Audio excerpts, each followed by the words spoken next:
Here we are, folks. Back once again, episode 91. That's right, 9-1. Fantasticals. 2 years of playing this crazy AP, I'm telling you. Boy, it's getting good, though. We're closing in. I won't give away how much further we got to go, but I think the players have some idea. We're closing in.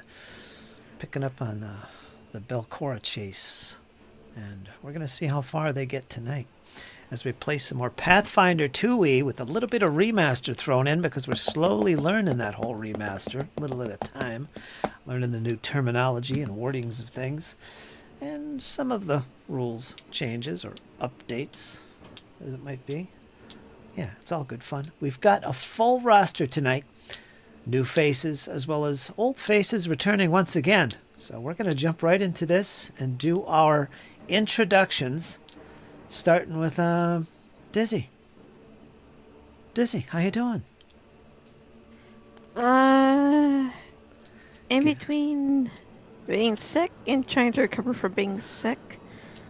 I play Agatha, your lovely witch of the evening, and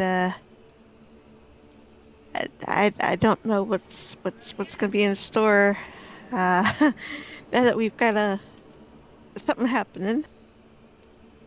Something happening indeed. Some new things about Agatha that we're going to learn as the story unfolds. The witch who seems to no longer be tainted by vampirism. Vampirism. Yeah, that's interesting. We'll see if that comes up. But thanks, Dizzy. And then we're going to go to Kyle. How you doing, Kyle? Oh, same old, guys. I'm doing fantastic. Been a rough few days, but we're hanging in there. Mm-hmm.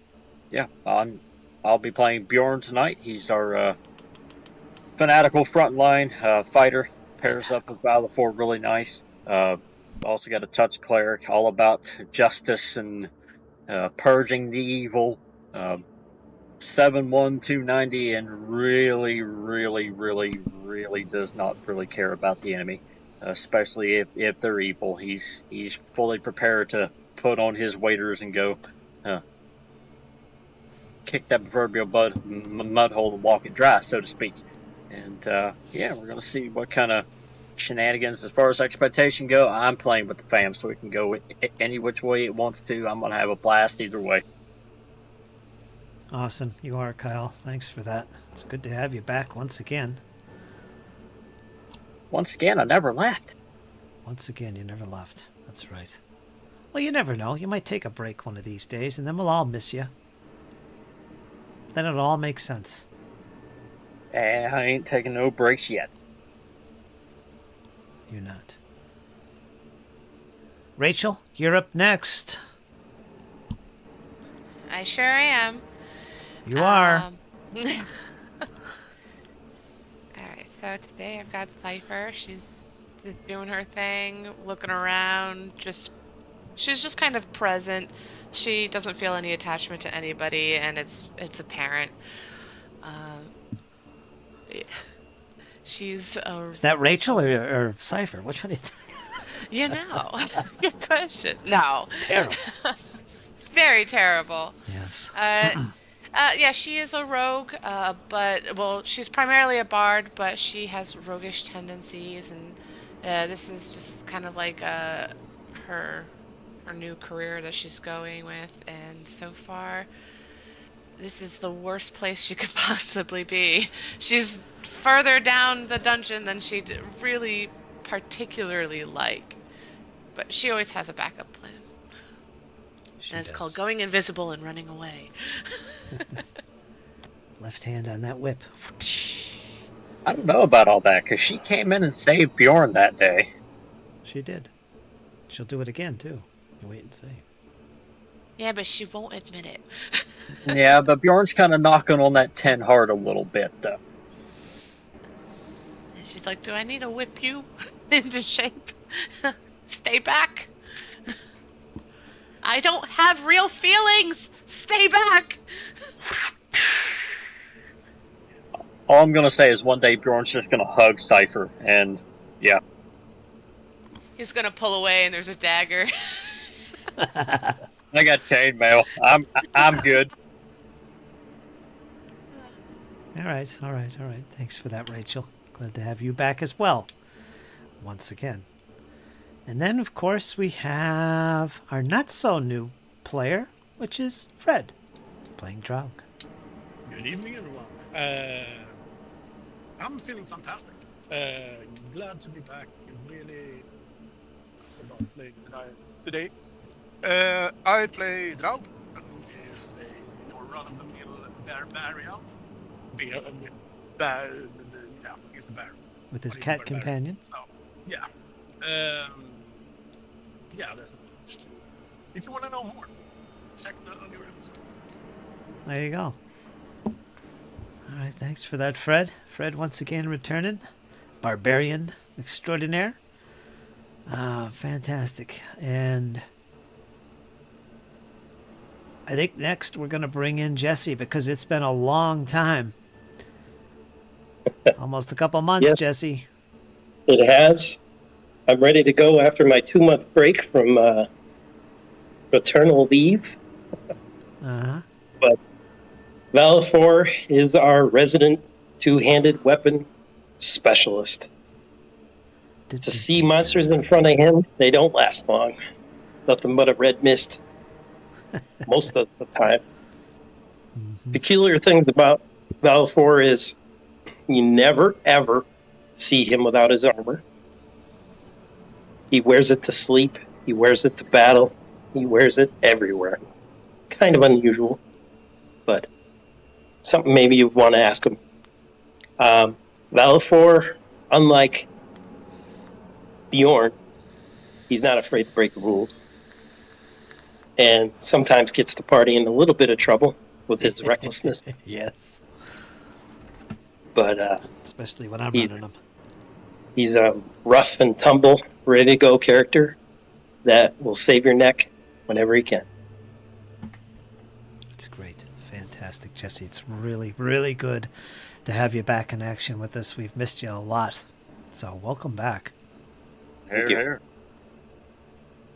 And finally, our 6th player tonight, new player, good friend, has been watching our streams for a while. And yeah, it's Ted. Go ahead and introduce yourself, Ted, and a little bit of hints as to what you're playing tonight. Finally, after a 7-year hiatus, I'm back at the gaming table. Here to knock off some of that dust, a little bit of rust, roll some bones, crack some skulls, even if it is virtually now. Tonight I'll be playing Father Kedwin of Clan Sunforge. He is a good old-fashioned dwarven war priest looking to put the smackdown on the bad guys and bring the healing to the party.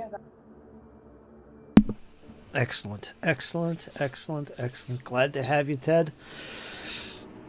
I did have a little bit of practice sessions with you, getting you in the flow of things here. You never really played Pathfinder 2. You're kind of new to it, but you caught on pretty quick. So I hope you enjoy yourself tonight, and welcome aboard.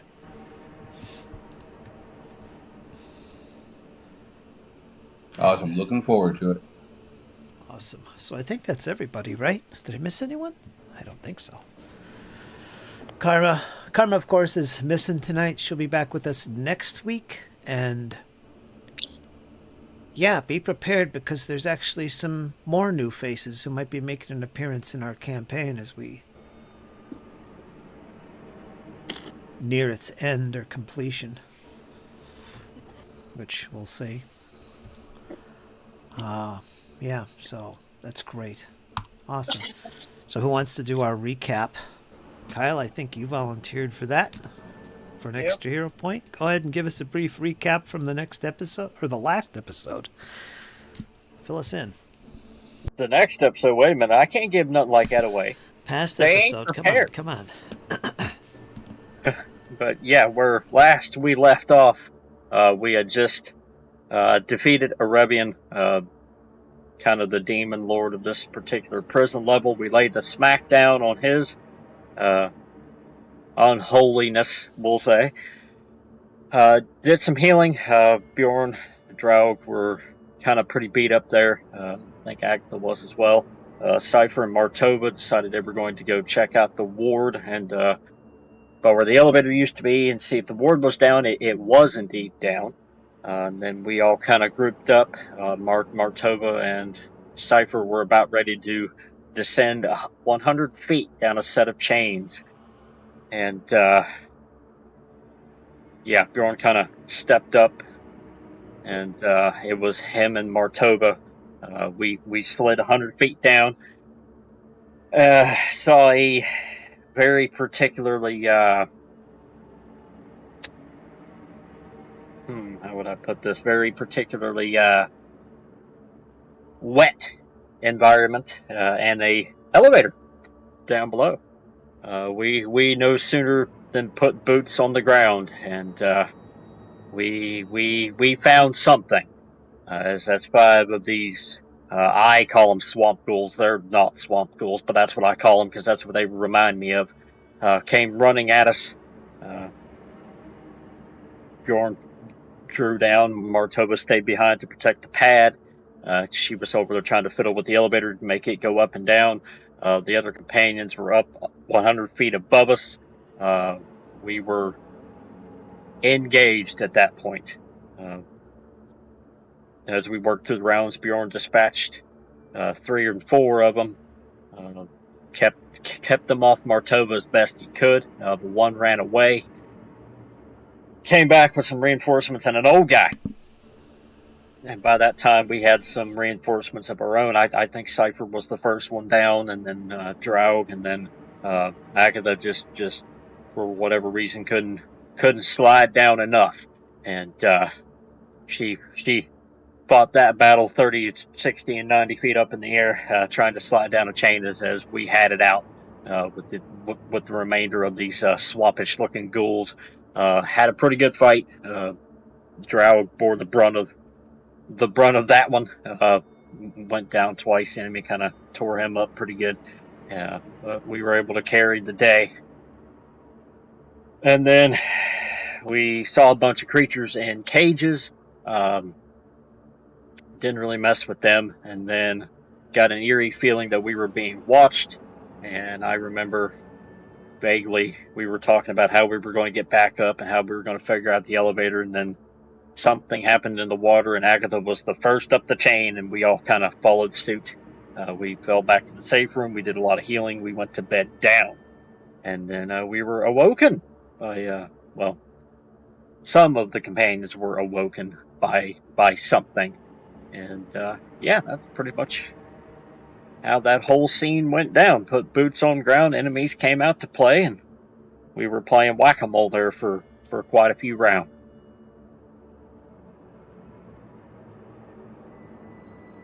You should have seen my dice rolls, Jess. Like, it was like crit after crit after crit. Yeah, they were pretty good. Let's hope it continues. It won't. I'm gonna die. I think Fred's dice were pretty bad, I think. Yeah, mine were not good. It was the opposite. Nothing compares to Agatha's, though. Kylie, I'm my dice. falling for me tonight, so let's get on fire. Oh, man. That's right. Jesse's playing remote once again. Hopefully he can get to his house and play. One of these days. Yeah. It all works, though. Okay. It is the 9th of Gozran, a few hours away from the 10th. A couple hours, actually. And in fact, let's move up the clock a little bit. You guys have made it back to the safe room after a harrowing experience. Spelunking down chains on a lower level we're going to refer to as the farm. The level just below the prison level where the demons were. Erevian was defeated. We're going to call it the farm level.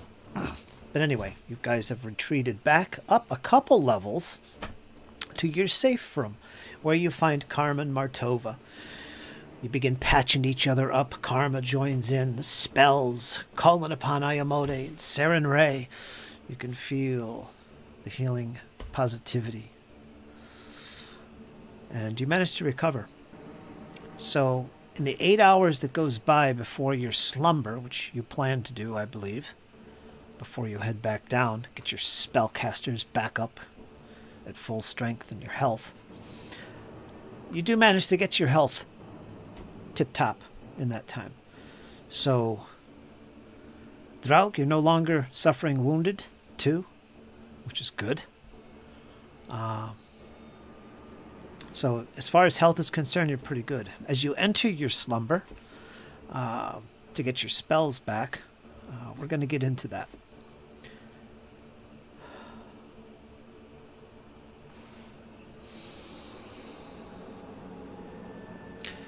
Let's step back a little bit, and we're going to visit Otari. We're going to visit Valifor, as he currently is hanging out at the Crook's Nook. He's come across an individual, a dwarf, who seems to be a priest of some sort of the deity Thrud, a dwarven lesser god. I think he might actually be the son of I can't think of his name, the main dwarven deity. Torag is what I mean. So, yeah, that's the thing with him. And you've hit it off pretty well, Valifor, with this dwarf. In fact, the both of you have hit it off pretty good. So what we'll do is we're going to let you guys role play as we play. If there's any information you might want to share with each other, you can do so. I'll leave that up to you two. But needless to say, this dwarf has decided to accompany you, Valifor, as you head into this place called the Gauntlet. Now, this dwarf, who goes by the title Father, Cadwyn,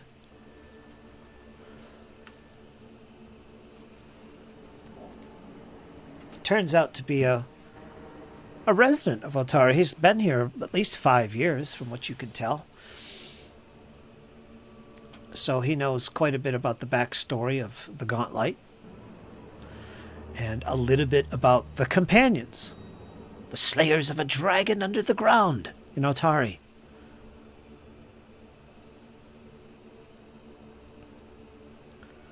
He's actually met Althea, and he knows of Arthurian, the dwarf, both members of both companions. So he knows about you guys.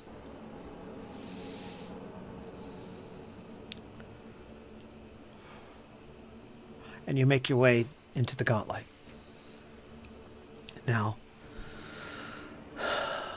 Cadwyn, you've never set foot in this place before. It's always been a distant place. No interest here. It's a vile place with a dark past and background. This Belcora, which you really don't know a whole lot about. You just know from the rumors and the stories that have been told. And certain events recently have perked your interest more in the Gauntlet, one of which was the raising of the dead in the Otari cemetery and the companions fighting them, defeating them. You were present. You saw that. You witnessed those events. Now's your chance to finally set foot in this place. And you do so. As I've said before, the Gauntlet itself is this almost pristine lighthouse, untouched by time or the carnage that surrounds it. A fallen fortress of stone and ash. For a great battle was fought here 500 years ago. Belcora was defeated here. That much you know, and you see the evidence of it all over the surrounds of this Gauntlet. Of course, it sets in the fog fen, the sounds of flies, the stench of stagnant, still water surrounds you as you set your first foot upon the ground of this Gauntlet. Following Valifor, you make your way down the initial few levels. You see natural stone walls that have been built purposely here. No natural caves at all. Are the rumors true? Did Belcora really build some underground place to launch an invasion? That's what you've heard. Perhaps it's true. Somebody built these structures. A keen dwarven eye would notice that immediately. Valifor leads you deep down several levels. You bypass what looks like an old ancient library. One thing that also stands out as you travel these levels is that it's dark, it's gloomy, and the stench is almost overwhelming. The stench of death and decay. And occasionally you see what would be the sources of this stench, dead bodies, desiccated bodies. Some look like little 2 or 3 foot tall, small creatures, almost like goblins, which you know about. But in a way, they don't look like goblins. Something different you've never seen before. You push on. Occasionally you see other creatures that have been torn apart, their limbs torn from their bodies, dried blood caked on not only them, but the floors surrounding them and the walls nearby, as if some great battle was fought here, just recently. Well, not too recently. Valifor says, "Oh, mind them not. They're just the fallen creatures, the abominations that live in this place, some of which we slew, others we know not what slew them." You push on. Eventually you get to a set of spiral steps that descend maybe hundreds of feet into the darkness below. Be careful of the handrail. It's rusted. You might fall over. You cling to the wall as you go deeper and deeper, led by Valifor. The smell of rotten decay and desiccated bodies slowly disappears as you get deeper underground. Occasionally moans can be heard in the distance. Howls. Howls of wolves, perhaps. Wolves, what would they be doing deep underground? Maybe they're not wolves at all. You push on. And eventually you reach the bottom of this spiral. Oh, let's go back up a little bit. You don't reach the bottom. You reach maybe a couple levels down the spiral staircase. Valifor pulls you off. "It's here. To the east, past that doorway. There's a safe room. We shall stay there and find some supplies. We've put some supplies in there for us. You can maybe find something of use." And you begin to head towards what he calls the safe room, which lies a short distance from these spiral stairs.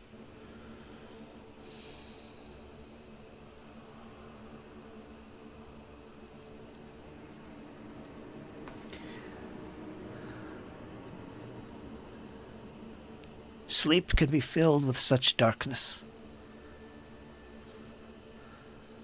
Agatha, you feel a cold hand around your neck as your body begins to shake. Your eyes spring open immediately, and there you see the face of Draug looking down at you. "There against the wall, look, I see something." He points towards the eastern part of the room, the safe room. And you immediately lock eyes. If there was eyes in this skull, you see it. You see this black shadowy shape of a skull. I'll point out in this instance, that this skull is actually looking straight at you, Agatha, whereas Draug, you only saw its profile. You've seen this before, Agatha.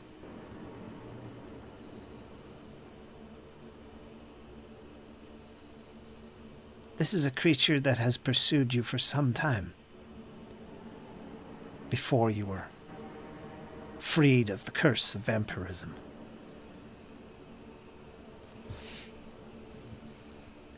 I need to know what your immediate reaction is, Agatha. Based on what I just told you. What does she do? Agatha just feels herself completely frozen in this cold fear. Her limbs are locked up. She can't even scream if she wanted to. She can't take her eyes off this thing, just as she can feel its gaze on her. All right. Just- And Since you didn't ask, even if I will she tell wanted you to, that this creature is akin to a creature known as a shadow. So you've heard. Shadows are dreadful things. They will pursue their victims to the ends of earth and time itself.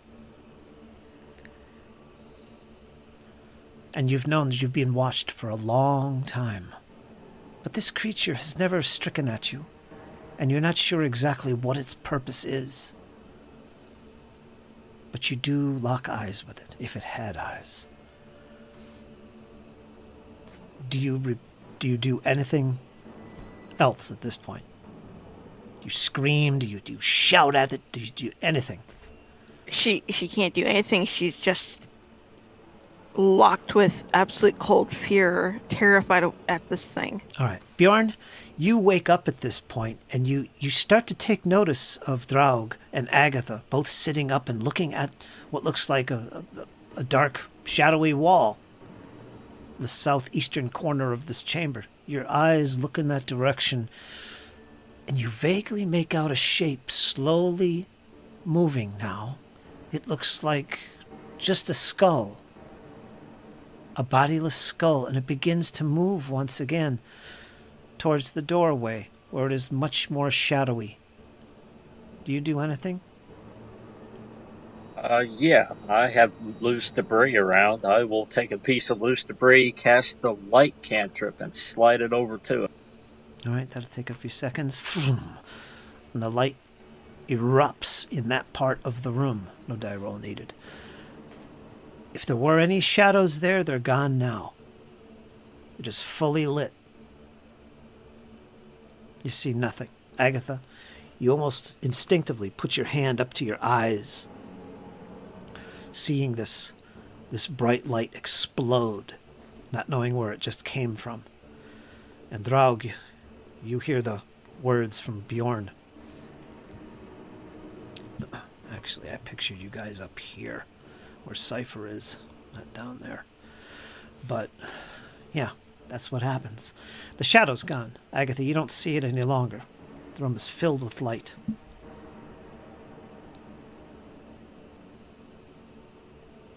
In a way, Draug has hidden the creature.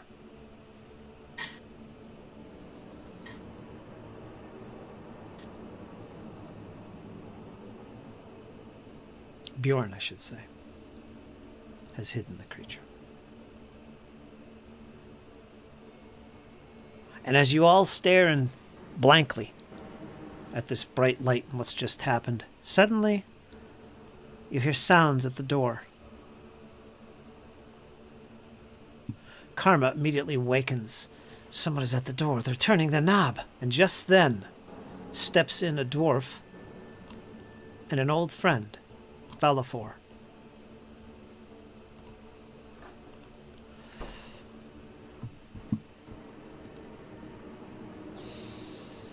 Well, it's about time. What troubles have you guys been getting yourselves into? Oh, a lot. Without me? And Bjorn will kind of roll over and stand up. He's wearing his leg armor, but he's pretty bare from the chest down. And he kind of walks over and extends a hand to Valifor. You would not believe me if I told you. Well, it's a good thing I brought reinforcements. Meet Father Cadwin, right? Am I saying that right? A dwarf? Yes. I've grown quite fond of this dwarf. He helped me out. I was quite drained when I was back at town. Indeed, your condition had worsened. It was rough. Well then, Bjorn will kind of kneel down, because he's a really large, tall individual. He will kind of kneel down and extend a hand to the dwarf. You may call me Bjorn. Cadwin, when he enters the room, he he automatically starts sizing up the people in the room, just getting a general feel for what they are and what he can tell. He also will scan the room to see if there's anything else that is not that's not evident, not immediately evident. As Bjorn kneels down, extends the hand, Cadwin will kind of give a huff and grasp him by the wrist in a warrior's grip. Aye, lad, it's good to meet you. I've not seen a dwarf in many years.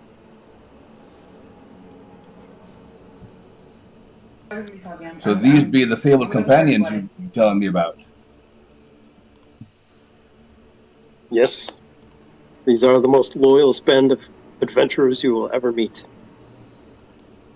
They will honor your life, as will I.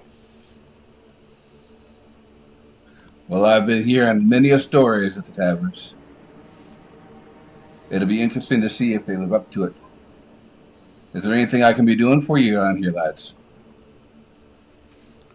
I think we're pretty well rested up. For the moment, we were about to sleep to regain our spells. You're more than welcome to open a bedroll with us. Valafor, perhaps you and I should have a talk, and I'll get you prepped up to speed. And as they disappear to a table to discuss battle plans, Cadwin, as they step away, you immediately feel a cold breeze on the back of your neck.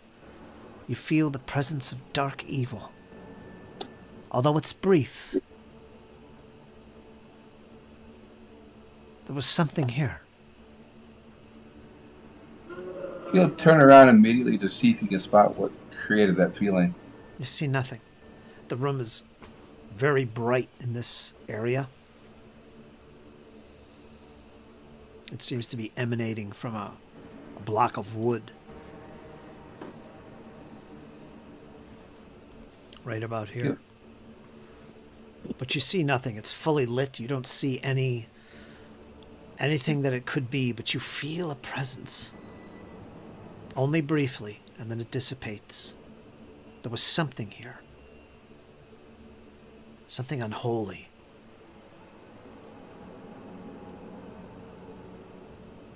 You picked up on it. That was the result of your perception roll. He'll give a shiver and he'll take a step closer to the area to kind of inspect it more to make sure that it's just not his mind playing tricks on him. And just kind of stare at the spot for a moment. Did we just miss something, lads? There was something here. Indeed, there was.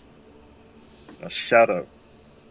Was hoping to get some explanation myself, said as he kind of glares over to Agatha.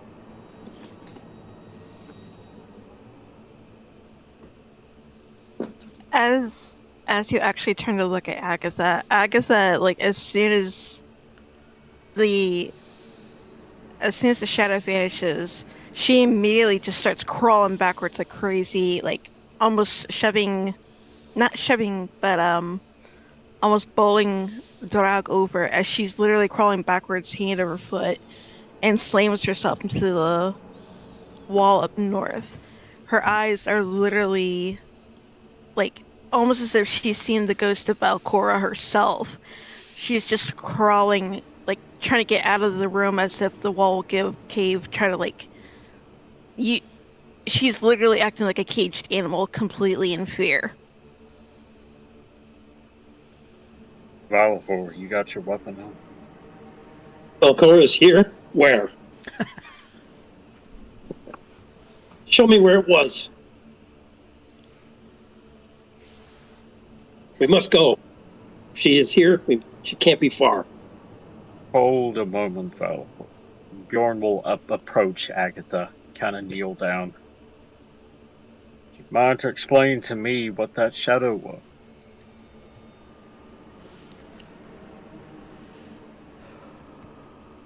How much do you want to reveal?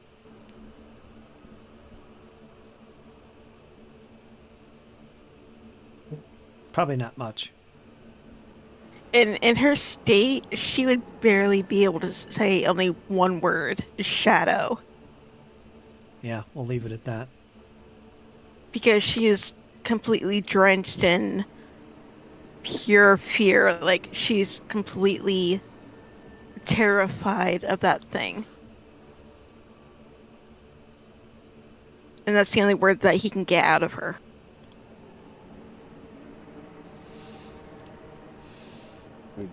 What's her teamwork? Bjorn says as he stands and kind of walks back to Valifor, and he'll kind of take some time and kind of explain to Valifor what's been going on. The fight with Arevian, the descent down the chains, also kind of filling in Cadwin. I think that's how you say it. I'm probably going to butcher that one a few times. It's Cadwin. all good. We'll go with Cadwin. Okay, Cat. But, As yeah. you're telling Valifor the creatures you've been fighting, you could see his grip getting tighter on his axe. You could see that he's seething with anger that he wasn't here. And he wants more information on what we're about to encounter, where we're going. And Bjorn will kind of fill him in more on the creatures that they were fighting, and he'll kind of turn and reveal his right side where Cypher had previously tried to bandage up a pretty nasty wound. You can see some pretty nasty scars there. It looks just like Hamburg. A gift from Arevian. That'll leave a nice scar. Proof of your back. The next level below, we had to descend a chain. Were they dead creatures? Were they risen? Or were they bleeding? Were undead. They fought like ghouls. Claws and teeth, they didn't wear armor. Any poisons from them? None that I felt, but Martova felt something. She could barely struggle to breathe for a moment. I fought them off, defended her as best as I could. I felled four before the others arrived.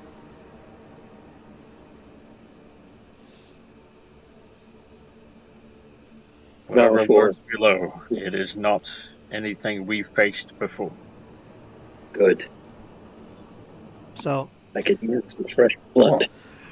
At this stage, as you awaken and everybody's up and at 'em, you all have your full spells back.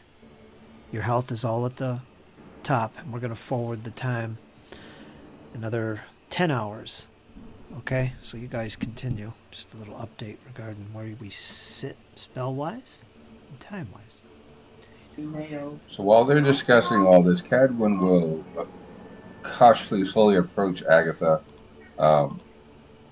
basically trying to calm her down out of her state of manic panic. I want you to join me in this game chat, but you don't talk. All right, lass. No, you look like to be seeing the ghosts. Are you well?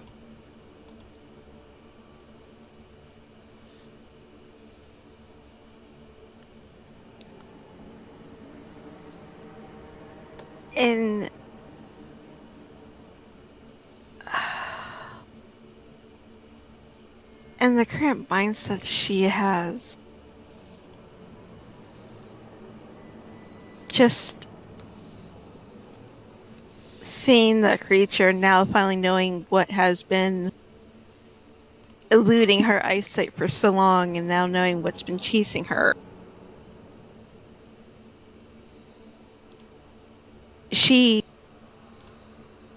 it's like that fear has control of her, and it's like she can't even break out of it. She's just that terrified.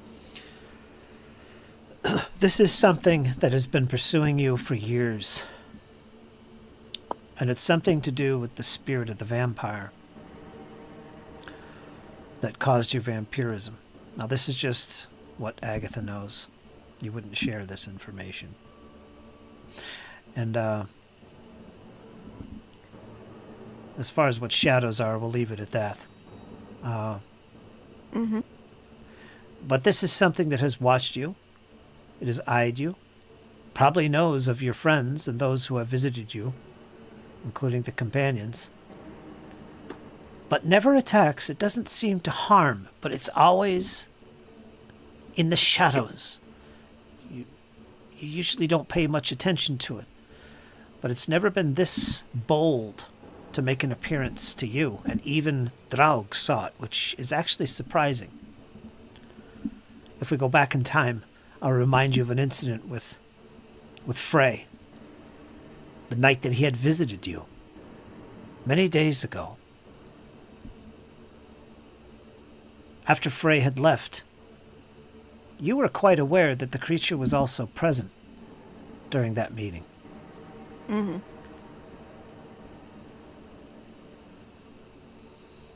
But it never did anything. You're not sure what it's about, but you greatly fear it. It's something you've dealt with, almost like you live with its presence. But it's frightening because you don't know what it's about. Your knowledge on shadows is that these creatures are used as assassins and other things. Which makes you wonder if it even is a shadow, or what kind of shadow is it, or what is this? But you push it out of your mind and you try not to think about it. That's all you know. Well, I've seen you around Alaris. I believe you to be a good soul. I've seen you helping others, healing them. By Thread Shortbeard, the Mighty One demands that I protect ones like you. You can count on me to help you.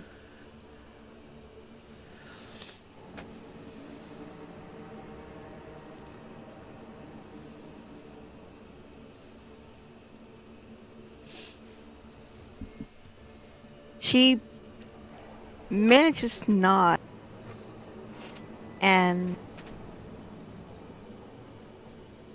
still kind of unable to completely form sentences. She's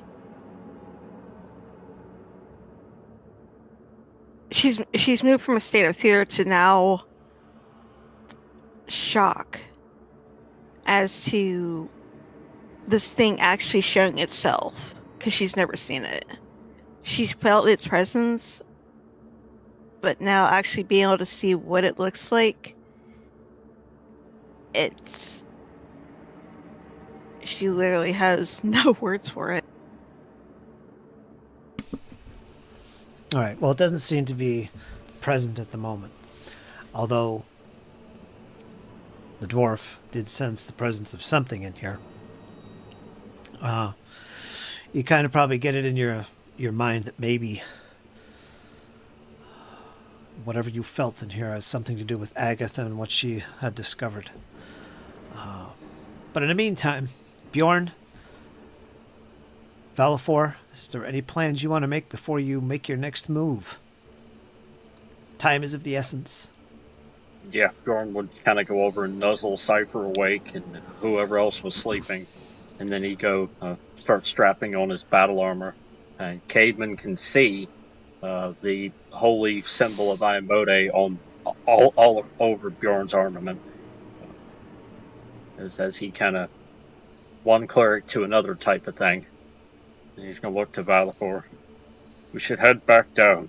We now have our rest. And then he's going to look to Cypher and Draug. Draug, this is Valafor. We fought many times together. Draug nods and looks at Valafor before he sits down in his little corner. Doesn't say anything.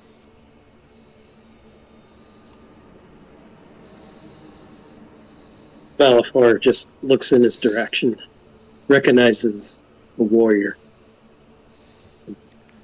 tips his head to him. No words, just a warrior's nod. I'm sure he understood.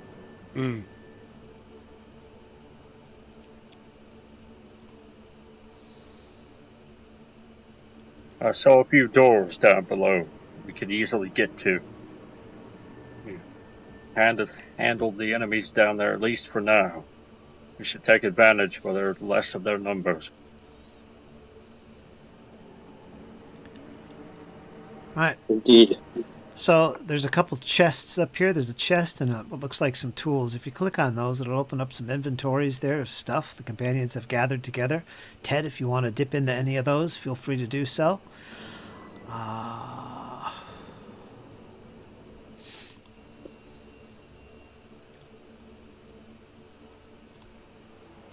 As well as the rest of you.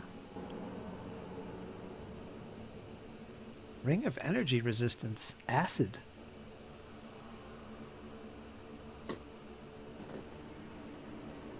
Studded leather. Bastard Well- sword. While I was in town, I didn't really get a chance to say this, but I have a few items that I wanted to get identified by Rin in my inventory. I'll pay whatever coin it costed.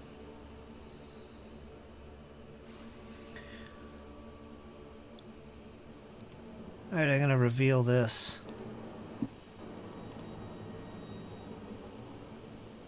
Some strange hair rope.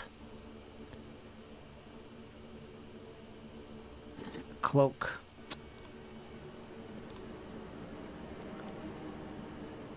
Known as the clandestine cloak. It is very valuable indeed. Hold on to this, Valifor.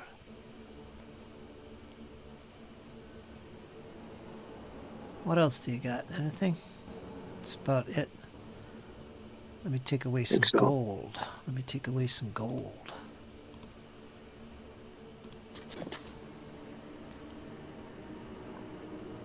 Hey, you got a dirt bag. You still got that dirt bag? Good old Never know dirt when bag. some dirt will come open. Yeah, let's put that in the chat. Good old dirt bag. Literally.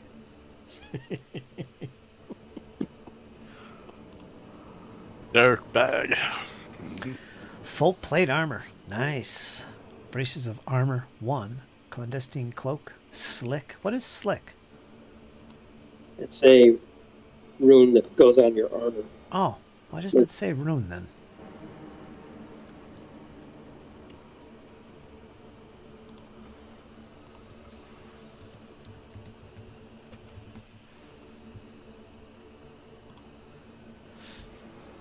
Alright.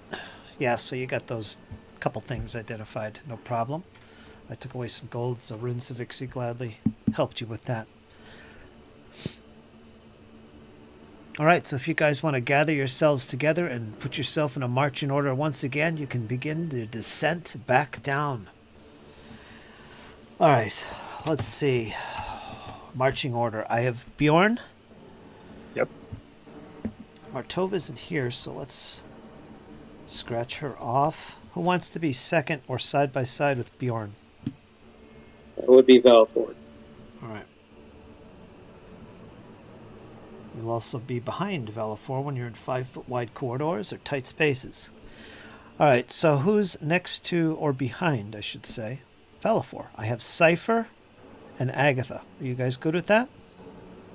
Yeah. Okay, and behind Cypher and Agatha is Draug. Now, we do have Father Cadwin. Where would you like to be in this marching order? I could put you side by side with Draug. That'll work. That's what I was thinking. Drag will make sure that he ends up behind Father Cadwin. Alright, so you're behind him when it's tight. Okay. Maybe you're lagging back. Mm-hmm.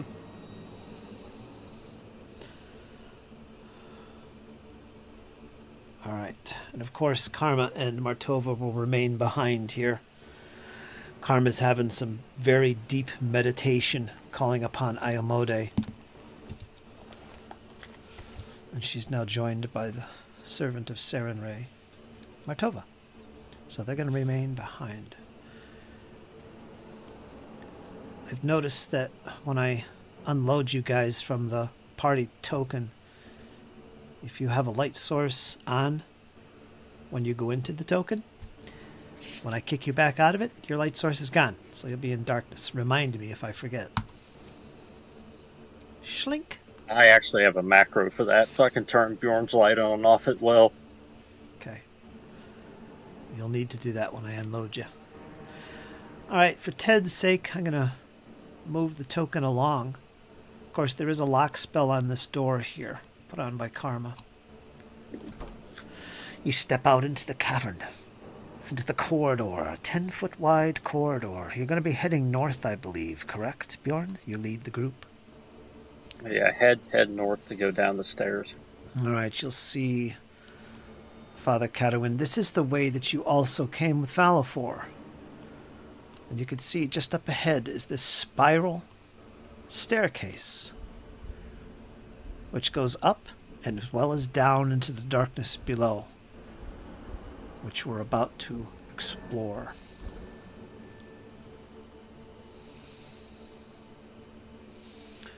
So as you begin to move down this spiral staircase,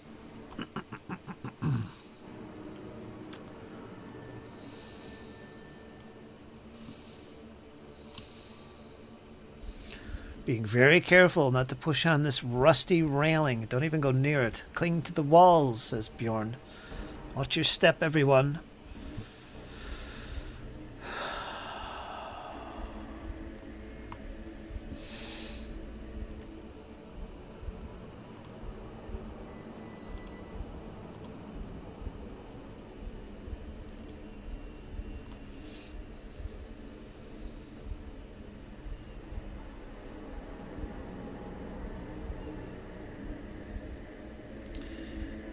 You find yourself at what is called the prison level, the level just below where the safe room is. This is where the stairs descend. We could go no further, says the companions, Cadwin. As for over here, you'll see that the steps are actually collapsed, so you can't follow the steps down even further than this, but there is a corridor there that descends even further. Instead, they point to the north. Assuming this is where you're going, Bjorn. Yep. You find yourself in this large room, and just up ahead, you see a big pit.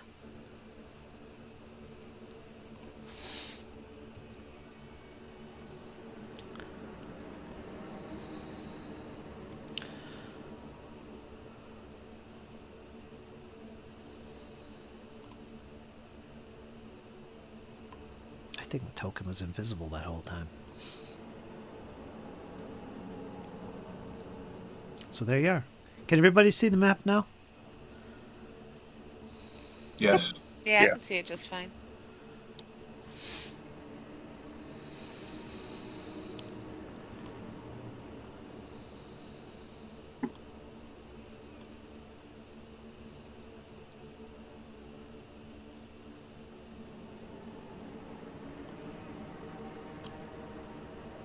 There you go.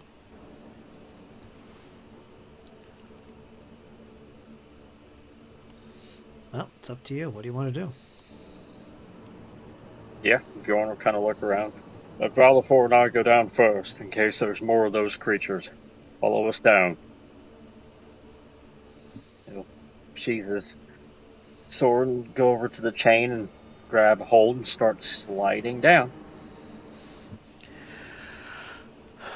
All right, I'm going to ask one check. Who doesn't have training in athletics? Me. Well, Agatha, if you want to cast that spell, you could slither down or climb down as a monkey. Gives you a climb speed of 20 feet. You'd make it in no time. She'll cast animal form on herself and change it to a snake. Okay, you have a climbing speed of 20 feet. You'll make it down. No problem. No climbing check. But everybody else is going to need training in athletics.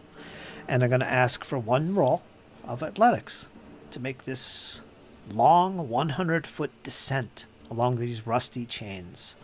So everybody give me one athletics check. Please don't pull or step on me.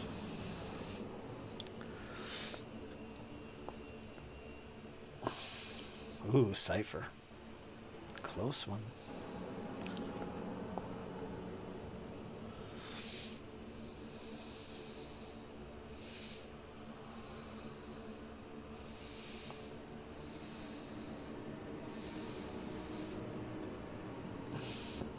Is that everybody? Yeah. All right, Agatha, you have no problem slithering your way down carefully. Maybe behind all the others so they don't squash you. And you all descend to the farm.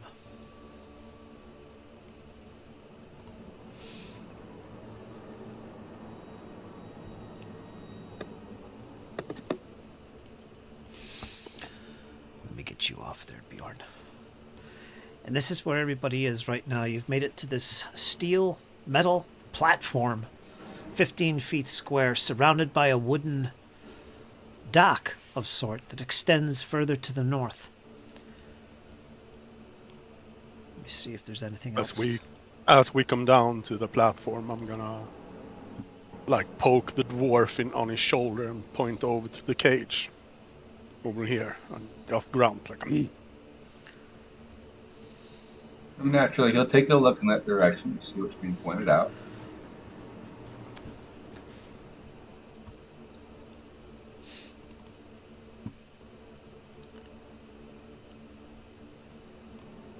See if there's anything for this doc to read. So, Is that creature moving in there? yes. I'll put it on the screen so you could take a good gander at what lies behind those wooden bars and steel frame.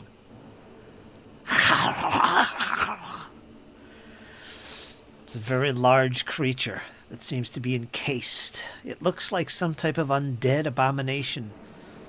Judging from the look of it, it's animated bones, essentially. Seems to be angry and vicious and would love to get out of this cage and gobble you up, Valafor. Gives you the shivers. Valafor's having an internal struggle. Last time he let something out, he almost got killed. Something sketchy Yeah. here. Bjorn, hold him back. Yeah. Bjorn will get to the bottom. He'll kind of draw the bastard sword and kind of motion to Valafor. For now, I think we should leave it alone.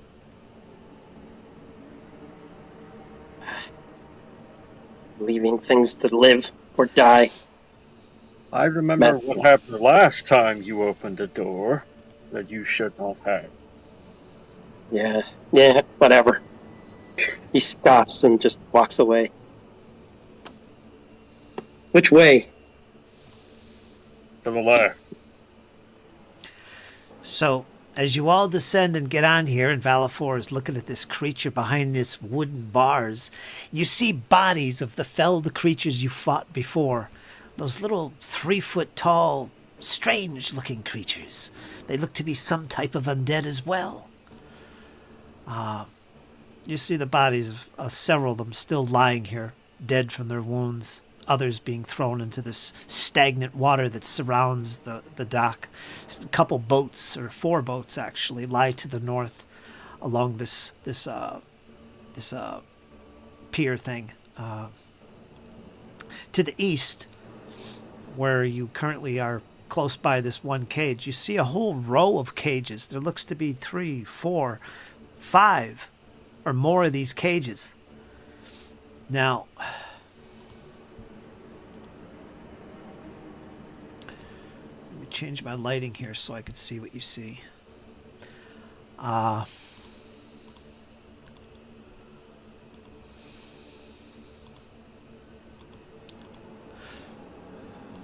you really can't see any more than that. But it seems like this whole area is some type of underground, well, Cypher can see stuff.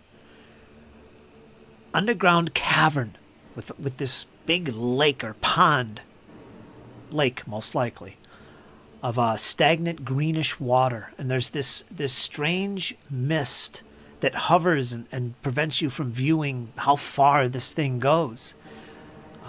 But judging how far you came down here, 100 feet, the ceiling itself must be pretty damn big. This must be a pretty big place. But you don't hear a lot of echoing going on, probably because of the fog. But you do see more cages to the south, east, and Cypher, I will point out to you with your dark vision that you can actually see, if you watch me ping the map,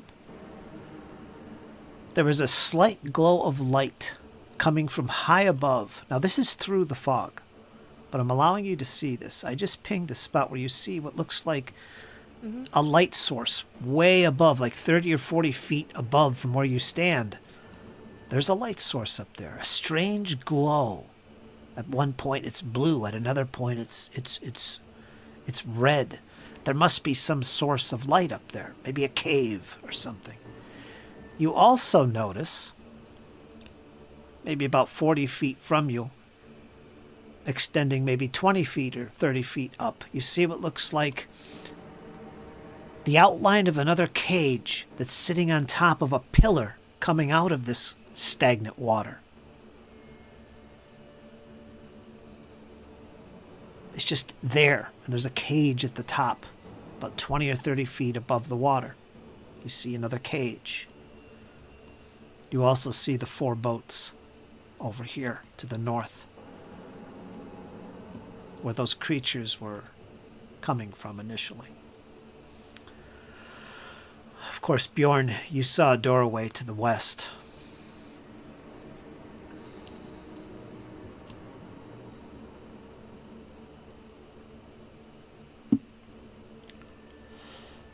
So if you have any questions, ask away. I'll say Cadwin also has dark vision, actually greater dark vision. So you'd probably see the same. You have dark vision? Yes. Okay, so yeah, you'd see what she sees. We never figured out how the platform works, right? No, we haven't figured that one out yet. So, to go over that once again, you did figure out that it's going to take at least 3 hours of testing and tinkering and up and down, put this lever down, this one up a certain degree. There's 4 levers. It's obvious that each one controls each pulley. There's a pulley and chain on each corner of this platform. So you got to kind of line them up just right, and it's going to take a process of at least 3 hours to get it just right so it goes up and down at your leisure. However,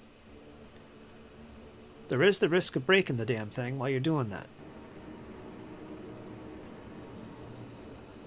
Is there any chains or anything coming off the cages to the ceiling? No. Or are they just floating there? They're kind of half sunk in the water with these creatures inside splashing around. They're wooden cages, but they're banded in metal, iron, so they're quite sturdy. The wood actually provides some give, so the creatures can't just bust out of them. Something put them in here. Maybe those creatures that you defeated. Are the cages here to the west, are they empty? They seem to be. I sneak a bit closer to the south one. Yeah, as you kind of turn around there, Draug, Bjorn's going to kind of mention, down here is where more of those enemies came from. Should we start our search there? This cage here is definitely empty. I think that'd be a good start, but I'd like to fill you in on what I've been seeing. And Indeed. I know you and your eyes can't see that far, but beyond the water there's a light, and then she'll continue to describe the additional cages and creatures that she's able to see. Let me bring Just your so that tokens everyone's out. aware. Let me bring your tokens out so you guys can use your dark vision. So Cypher. And as she kind of relays this, Bjorn will kind of nod and kind of soak it all in. Thank you. Your eyes are a marvelous weapon here. While we're climbing down, was the creature in the cage, was it agitated before it saw us? Like, could we hear it scream and... As soon as it saw Move you, it about. started to react and shake at the cage, Oh, okay. just like before. Oh, there's Spidey on the map. Hi, Spidey.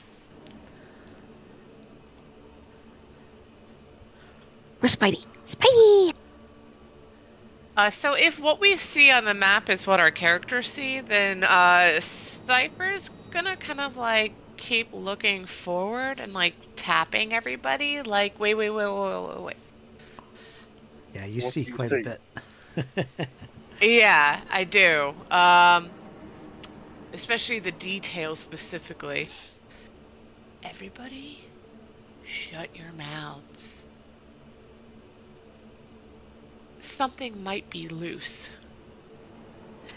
And she points at the one particularly over here, just barely from the angling. She can see that the cage, it doesn't look whole. It looks broken. We don't need to linger here. No. And if we plan to fix this elevator, then we should also probably plan for a really big fight, because none of these creatures look small. And of course she's particularly pointing at this one, but she says that a few of the other cages also appear to have creatures, at least 3 others. But what kind, I can't tell. But they do not look friendly.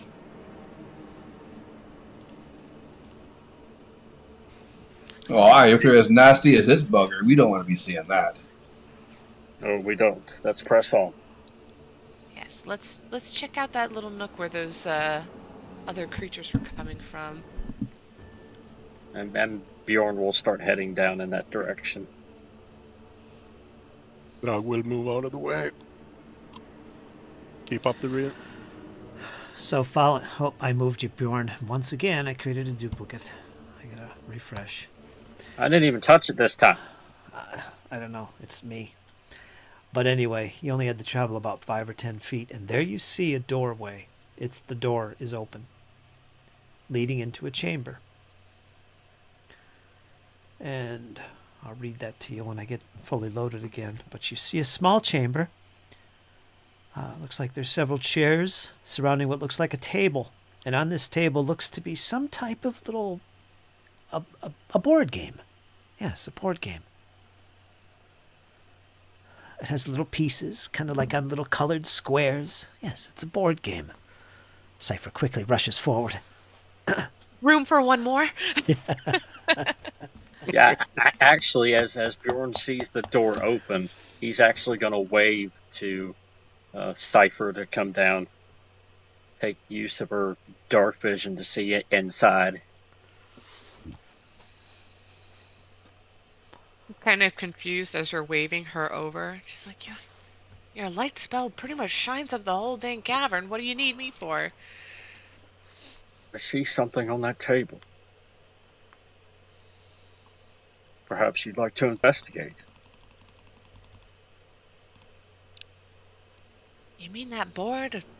Would she recognize what kind of game it is?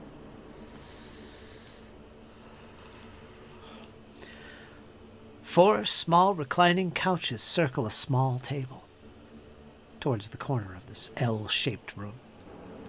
On the table is an elongated game board, split into rows of squares. Various pieces sit in place on the board, and pyramid-shaped dice are scattered about the surface.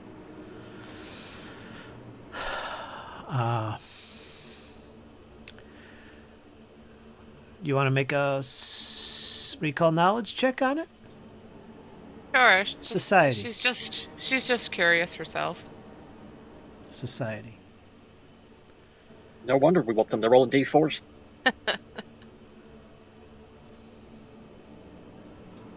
This is a game played known amongst gnomes, particularly deep gnomes.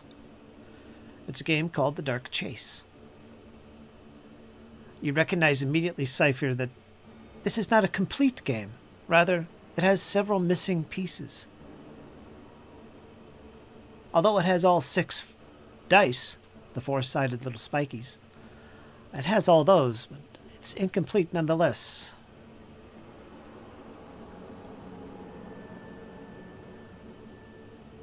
Without the pieces, you could never truly finish the game. No. So it seems like whoever was playing this game has been playing it for a long time carelessly, not mattering if it doesn't have all the pieces. Bjorn, to you, it seems to you that this is where those gnomes came from. Those Right, as reinforcements. she's kind of looking around, Bjorn will kind of make his way into the chamber. I'll kind of feel around, kind of. I'd ideally like to push the chairs out of the way, check in between each of the mattresses.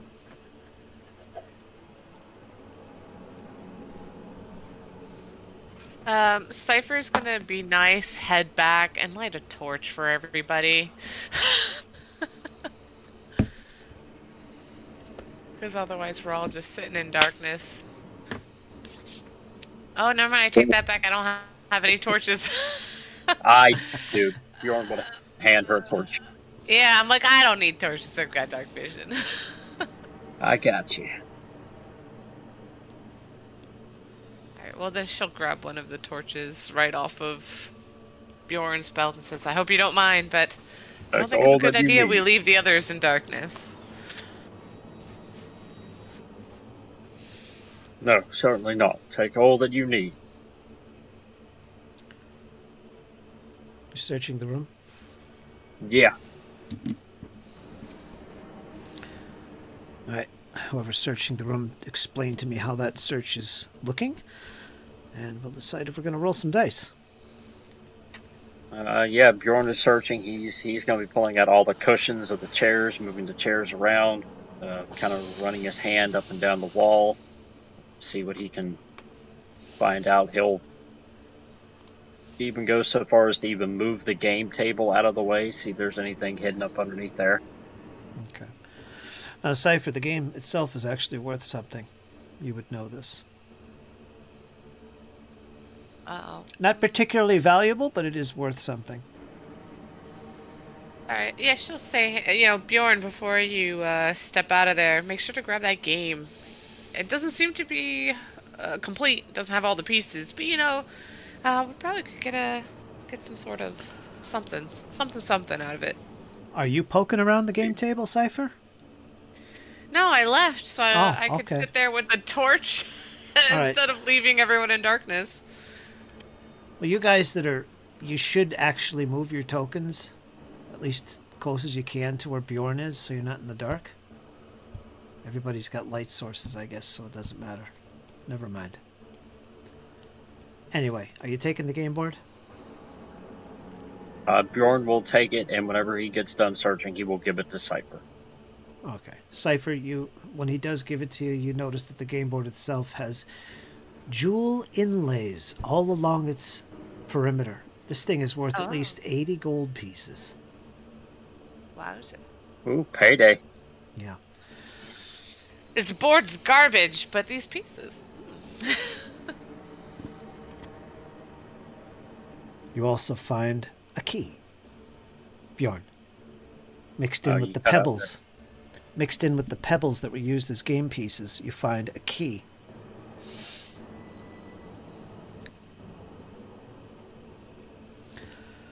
I'll just write down that you have a key. Okay.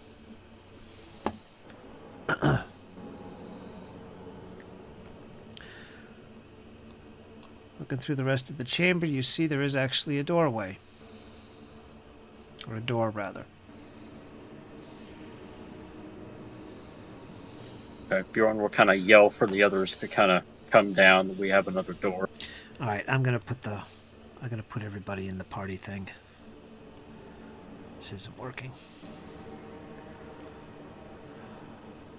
If I can find it, where did it go?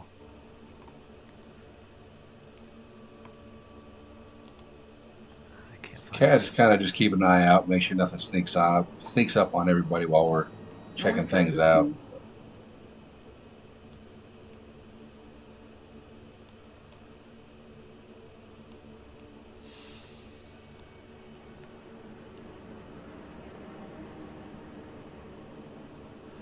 Where's the party token?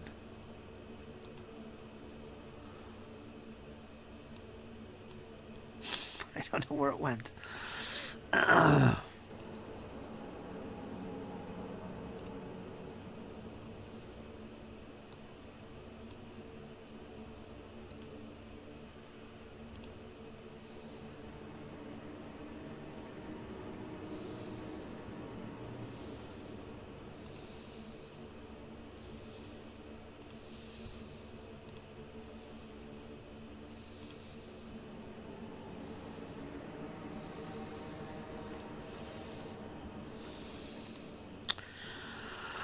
All right, back in your marching order. Bjorn, you've gone into this room, Cypher. You checked it out. You see another doorway over here. You've retrieved the game board. Let me see. I could give you this stuff to your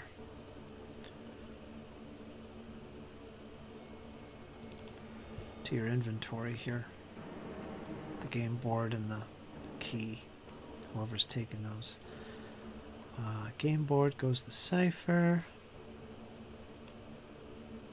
Check your inventory and see if it went to your thing. It says game board.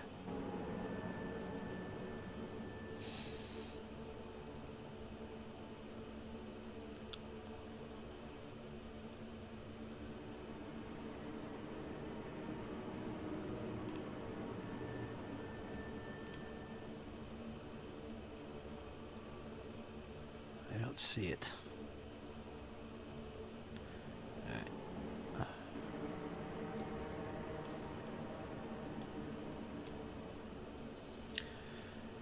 There, and who gets the key? Yeah. So I guess I can't drag things to the party sheet. I guess that doesn't work. I have to open up your character sheet and drag it to you that way.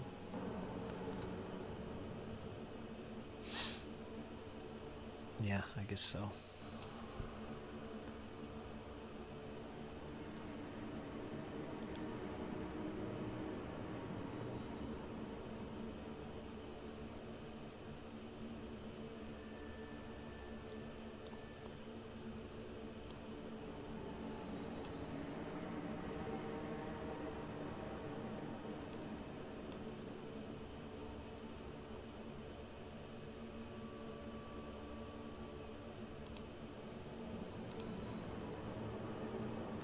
So Bjorn, you got a simple iron key.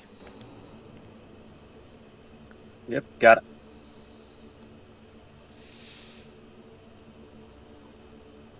Okay, so that's that. That's this chamber.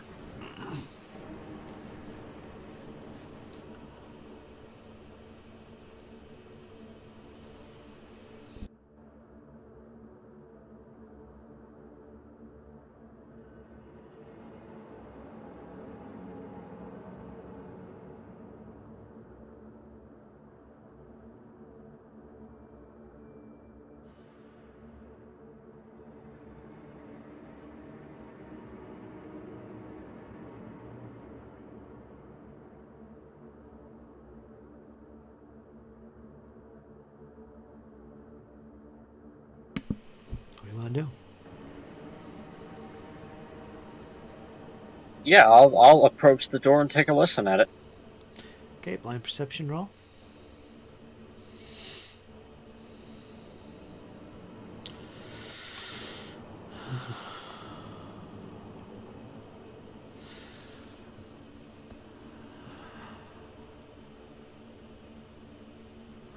Nothing here, nothing. Silence. Then I will open the door.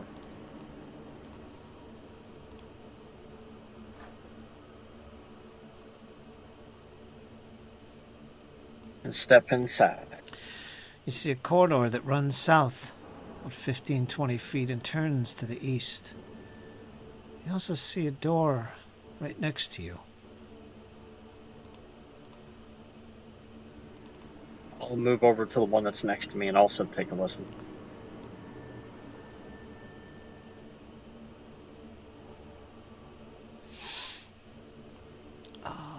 gets this out.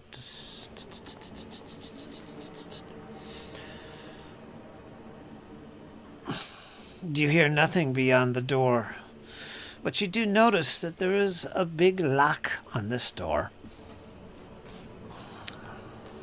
Cipher, I require your assistance. A keyhole. It's not a big lock. I should say it's a keyhole. Or the key you have. Yeah, true. All right, well, then I will pull the key out of my pocket and see if it goes into the hole. While you do that, Cypher is going to approach. You called her over, so she's like, "What do you need now?"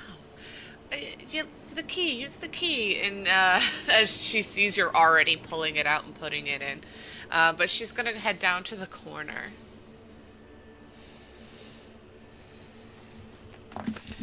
Did we go over exploration activities? No, I need one for you.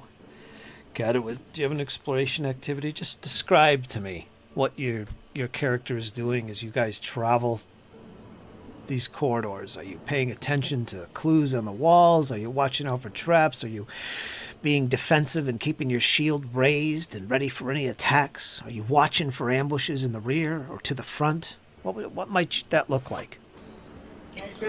So as Cadwin's traveling along in the back with the big guy in the toga, we're kind of keeping our senses on alert, looking out for any kind of ambushes, anybody trying to sneak up on us.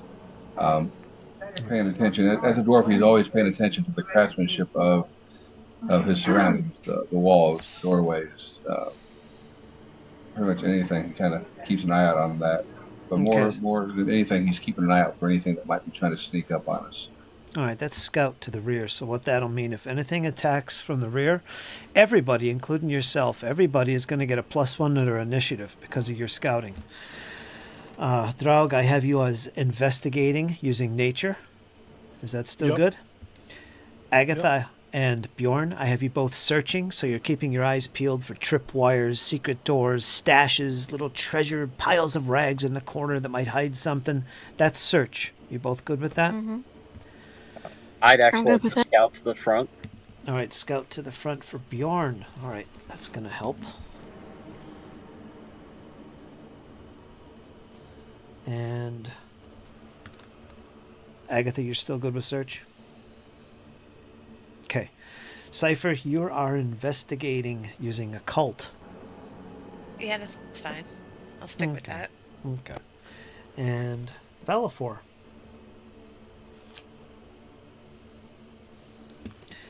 I'll also search. Search. So we got Yep. 2 people searching. All right, that's good. And what is your perception modifier for Valafor? Because I don't have it.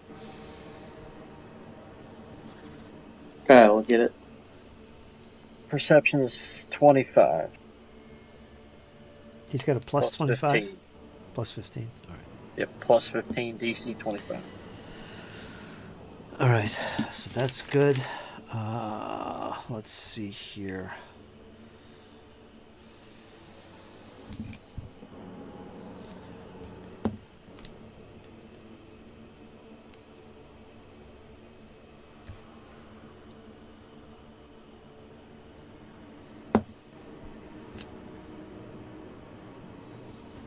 All right. Okay.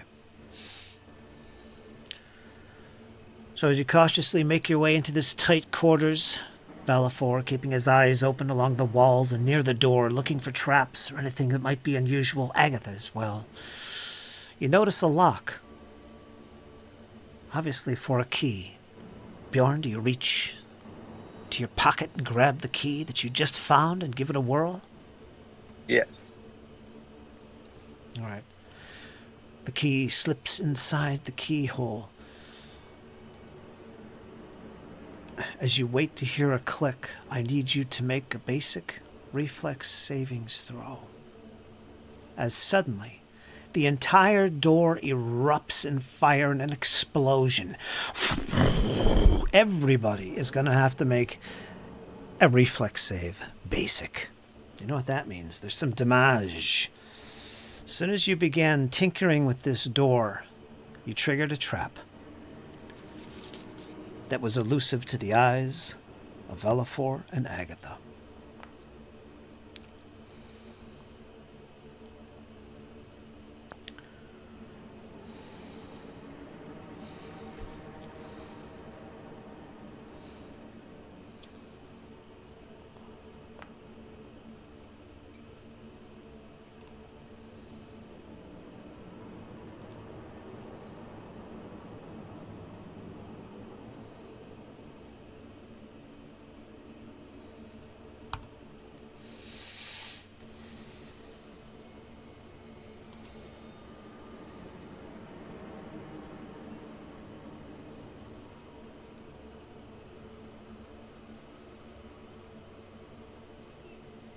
Okay.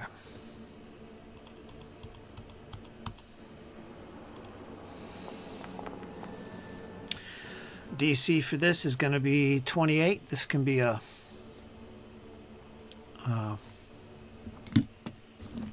public save. What do we got here? So you can use your hero points in this. Calvin, you failed. Cadwin, you failed. If you want to use a hero point, you can do that. Otherwise, you're going to take full damage. Bjorn's was 34. Valifor was 29. So yeah, I'm gonna use that for the reroll. If you failed the roll, you're going to take 28 points of damage. If you succeeded, you're going to take 14 points of damage. Fire. DC was 28. You can use hero points to reroll if you want. Draug steps out in the room we came from, on the other side of the door. If something else is coming. Everybody basically was successful except for Cadwin. So you'll take half damage, which is 14, Cadwin, unless you re-rolled. Which you did re-roll, and you failed And I failed miserably. I am. That's going to be a critical failure. You're going to take double damage from this fireball. So you actually got a worse roll. That's unfortunate. So you'll take double 28. Don't you take the best of the two rolls when that happens? Now you have to take the No. result of the re-roll. Yes, Yeah, that's like yeah, have to take 56. it.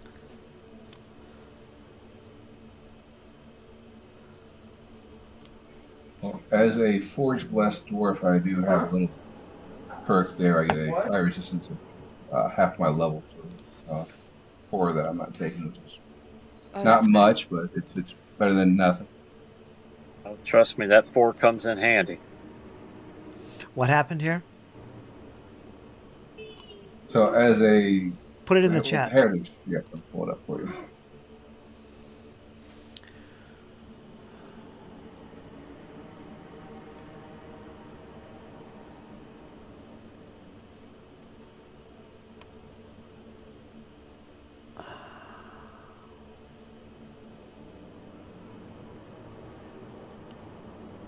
What is it, an ancestry feat? Dwarven Doftinist? No, it's Forge Dwarf.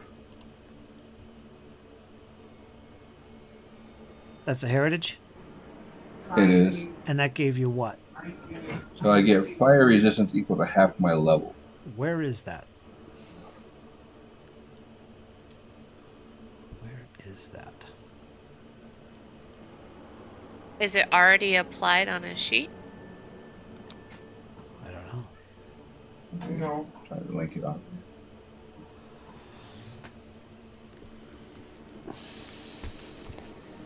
Makes sense.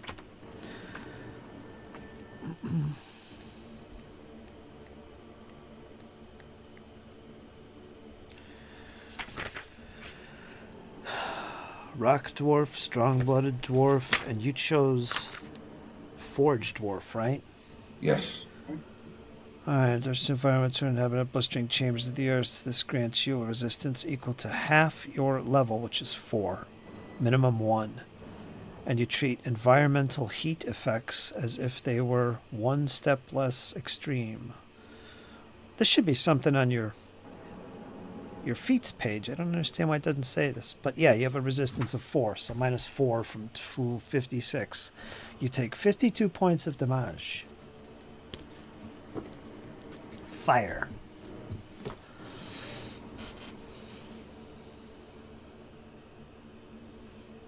Okay.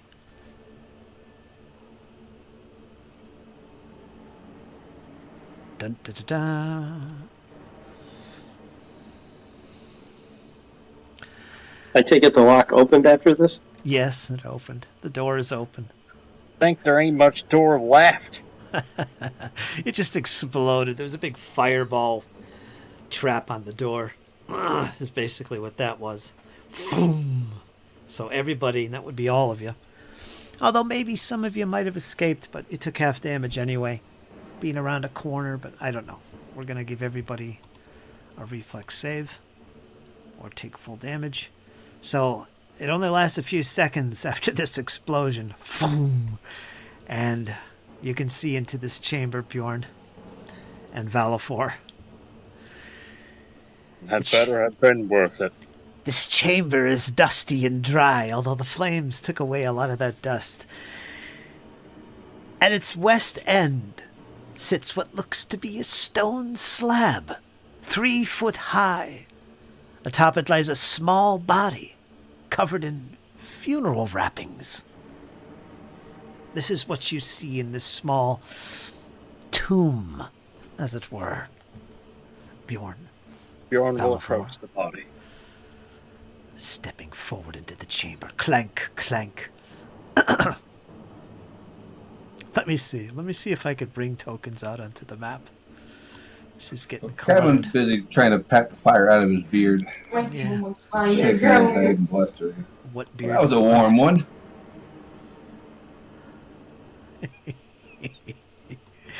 Get back there, Cypher. You're playing chess. You're playing chess with Agatha.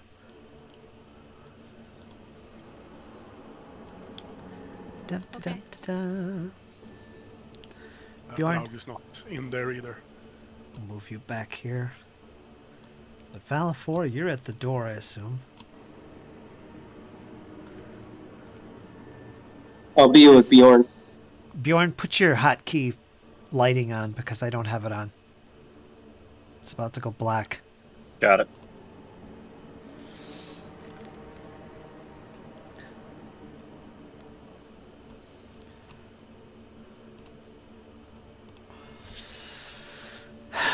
I gotta change something on my settings here. This is not working for me.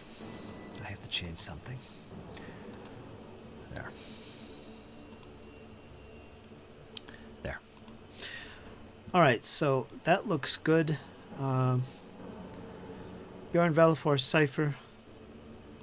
Actually, Cypher, you're right behind Valafor. Yeah, I mentioned that I wanted to go to the corner here before Bjorn had even opened the door, but that's okay. I'll be right behind Valafor. It would still would have caught you. Yeah, I know. All the way down to that corner.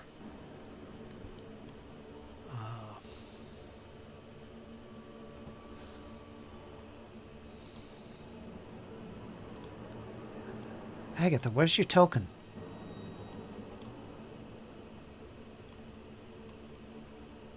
Oh, there it is.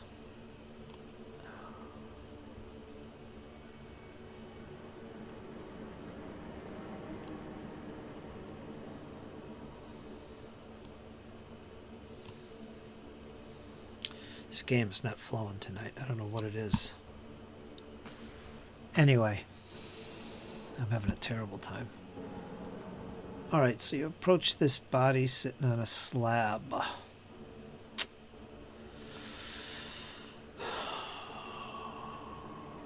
Yeah, can I use religion to try to investigate the wrappings, see if there's any marking on the wrappings, any runes inscribed on the sarcophagus or on the slab itself? Okay. Balfour's gonna poke it. Oh boy.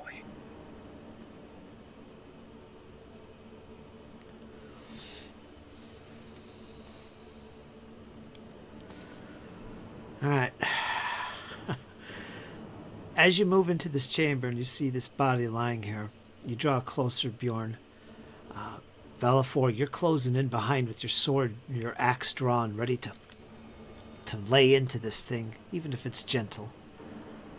Cypher, you're at the doorway at this point, torch in hand, wiping off the ash and the burnt tatters on your clothing. All of a sudden, this whatever is lying here, this almost mummy is what it is. It's wrapped up. It's like a mummy. It's only like a 4-foot tall mummy. And you can see on its face, there's jewels inset into its eye sockets.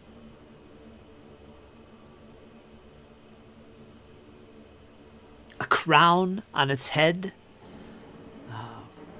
with crystals within it. Treasure perhaps. Suddenly the head begins to turn. It begins to turn to face you, Bjorn. And as it does so, one of the jewels falls out of the eye socket, and there you see, squinting an eye begins to move. Who are you? It says in Undercommon. Whatever it is, the new name for Undercommon. Zvertkin or whatever. Sackroth. Svitza. And in Sackroth, Bjorn will reply, I'm a member of the Companions sent to eradicate the evil in the Gauntlet. What are you? Indeed you are. You've been sent for me to prove my power over you. And he begins to stand up quickly. You'll need to roll initiative. All those in the room, including Cypher, will need to react quickly. So, Dizzy says she's got to go. Something came up. She's got to go? Yeah, unfortunately. But we got this. Yeah. Actually, Fritz, can I cast one spell before we roll initiative? What spell? Runic Weapon. No. When were you going to cast this? Before you entered the room? No, I was going to cast it if it turned hostile. All right, well, you're going to have to do that in initiative order. This is rapidly unfolding. You weren't prepared for this. Okay. I got you, but I was just curious. You were. Let's use the Well, initiative. do you want me to relive that? Let's use initiative. Val, do you want me to re-roll your initiative? You got a crisp 20. I'll take that. That's fine. Okay.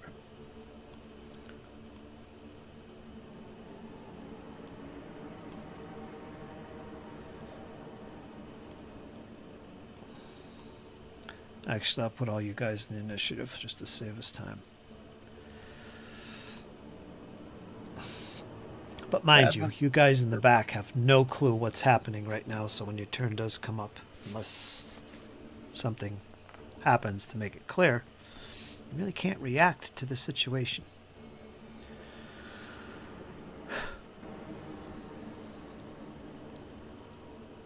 Ted, it shows that you're prone, flat-footed, and wounded.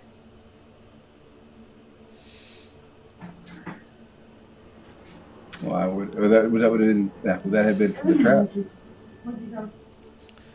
No, none of that applies. Just right-click those. I did it for you. You took some damage. You shouldn't be dead. You did take a lot of damage there, though. Be mindful.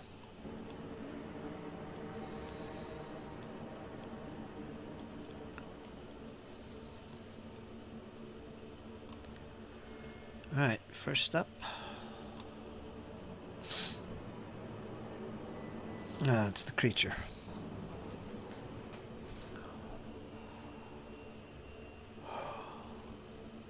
I'll reveal him.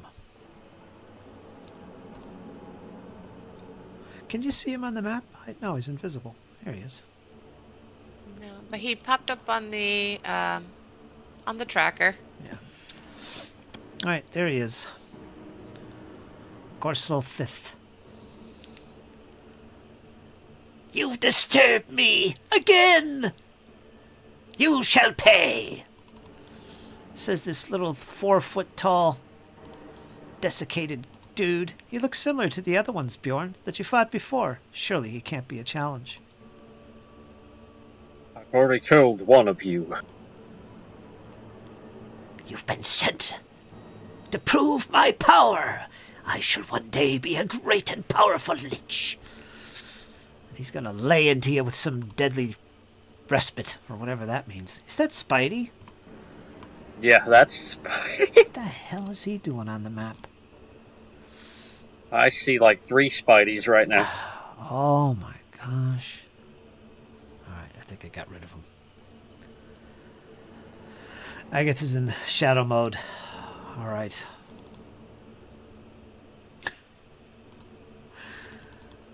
Alright, there, I got his character sheet open. Yes. Alright, what is he going to do? You're close at hand.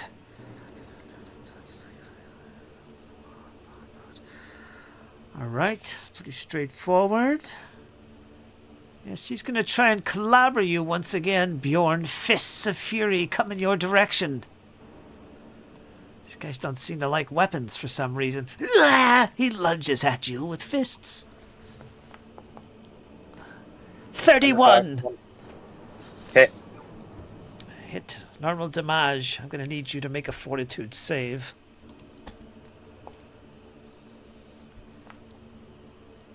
I will reroll that. Okay. 33. 33 is no problemo, but you do take a 13 and clobbering, bludgeoning damage from the fists and knees and headbutts coming in your direction. He grunts as he kicks at you. You shall pay!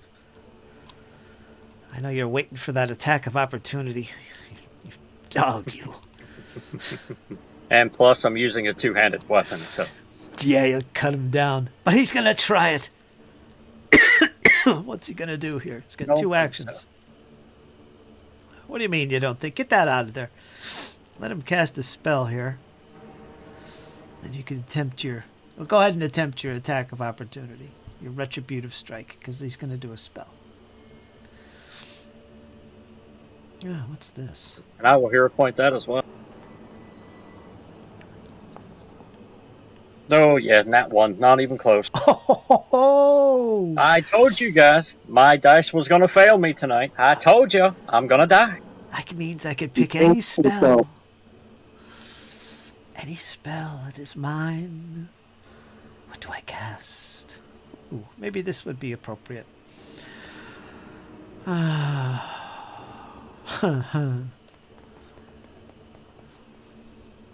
that's not going to work.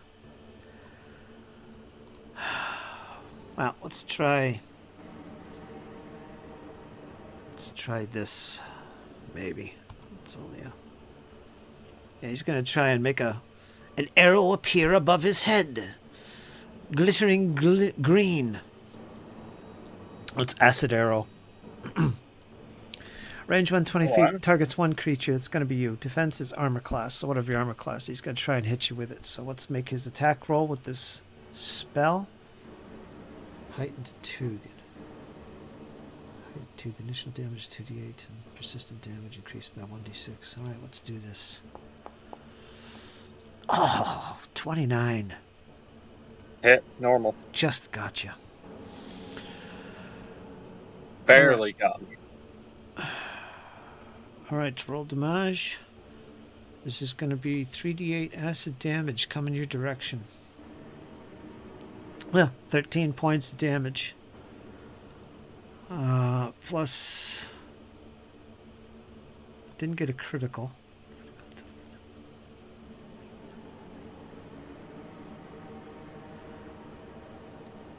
Plus 1d6 persistent. Whoops, I shouldn't have rolled that.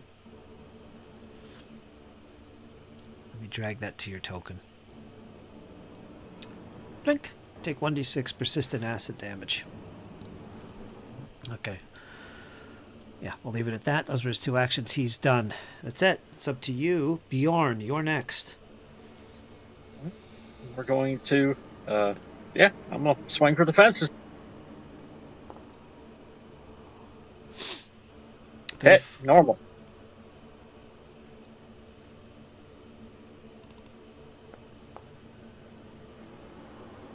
This will be 14 points slashing damage.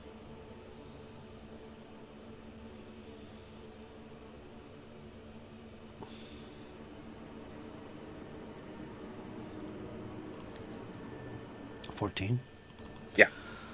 And then I'm going to cast Weapon Surge, which basically means that my strikes will deal an additional d6.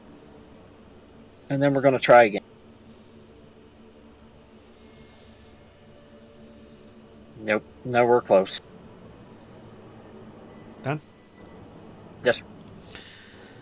Cypher, you're next. You hear the familiar screams of battle coming from the room. Bjorn is at it once again.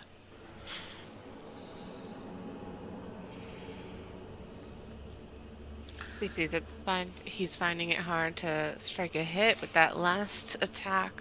So she's going to cast not only Courageous Anthem, so everybody can get that buff, but also Ray of Enfeeblement on the enemy.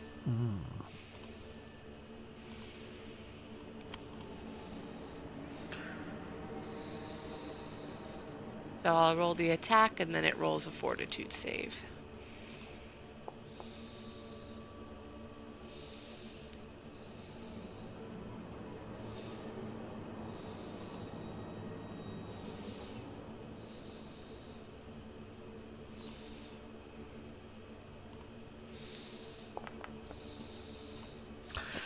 $26. It succeeded by 0. It needed a 26. Alright, then it just becomes Enfeebled 1. Okay. Curse you and your spells! Sounds like gibberish to you unless you speak Zvinderlin or whatever it is, Undercommon. Sackbroth. Sackroth. Yeah. And Ted, don't forget you can actually drag that spell effect, Courageous Anthem, to your token because this does affect all of my allies. That made my typing completely unnecessary. I Oh. was typing that too. But good. Do you see it, 30 Ted? seconds and never getting back. No, I'm looking for it. Where is it at? It's in the chat, but you might have to scroll up a couple because I did you'll see my attack roll, my Ray of Enfeeblement, I got you. and then Courageous Anthem.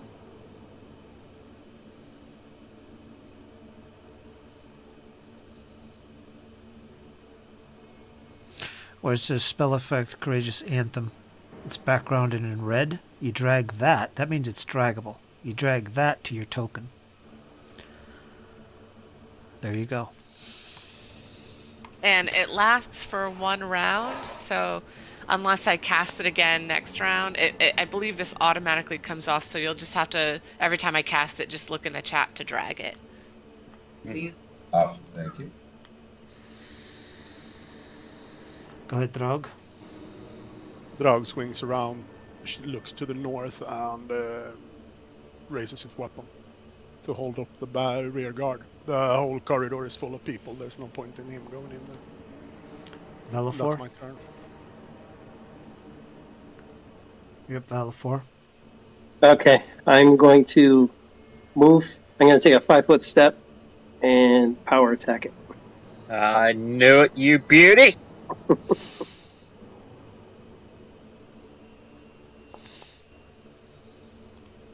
$30. Hit. Normal. All right. Well, that's sweet damage. 30 points. Slashing damage. All right. Well, for my last action, I will strike it again.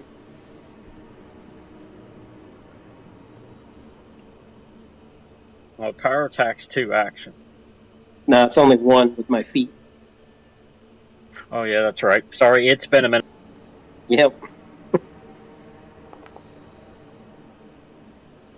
Missed on the second. Okay, I'm done. Okay, before we go any further, let's back up to Father Cadwin, who we skipped because he didn't roll his initiative. He has initiative. It's 26. You go after Cypher. So let's take your turn, Father Cadwin. All right. Well, since Father Cadwin is still having flames out of his beard, which is not going to grow back proper for at least a month, maybe he'll cut it short like Shred himself. Um, he's going to go ahead and cast a heal spell to heal himself, and since he's a generous short fella, he's going to do it as a 30-foot emanation. Put it in the chat. Yep. That'll give you some clickable buttons.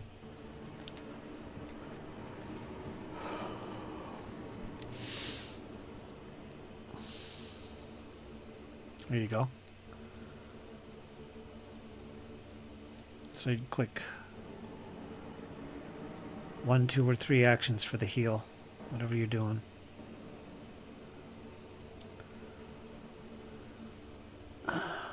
And then a roll healing button should pop up there for you.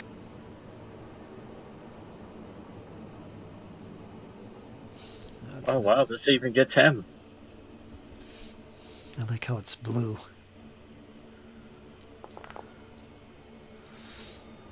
Oh, that's right. What did you do here? The 3 action or 2? 3. 3 action? Okay, so the emanation, it does catch him. He is undead. So he's got to make a save. Alright, stop pushing buttons here so I can click at the damn thing. Let me make his save. Okay, he gets 29. DC 24, so he succeeded. So he'll take half damage from what you did here.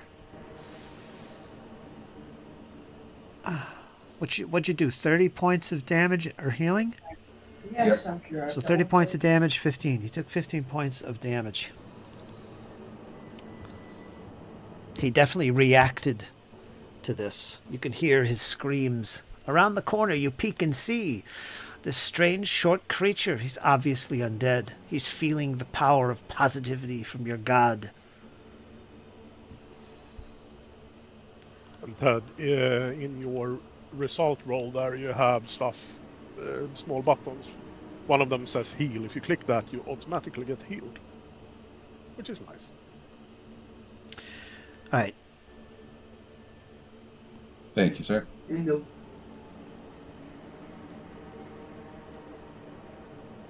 All right, Ted, you're shown as prone, wounded 1, all kinds of things. Get rid of all those. Except the courageous anthem. Okay. I think we're good. Okay, so your turn is done. Valafor, you're done, I believe, right? Yeah. All right, round 2. This creature is feeling the pain.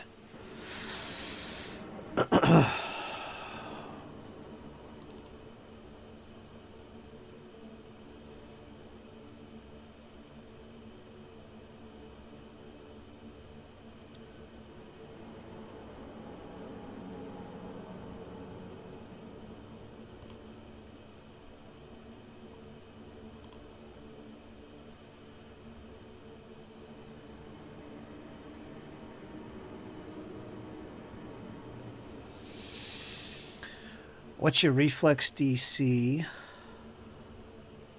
Bjorn. My reflex DC is 25.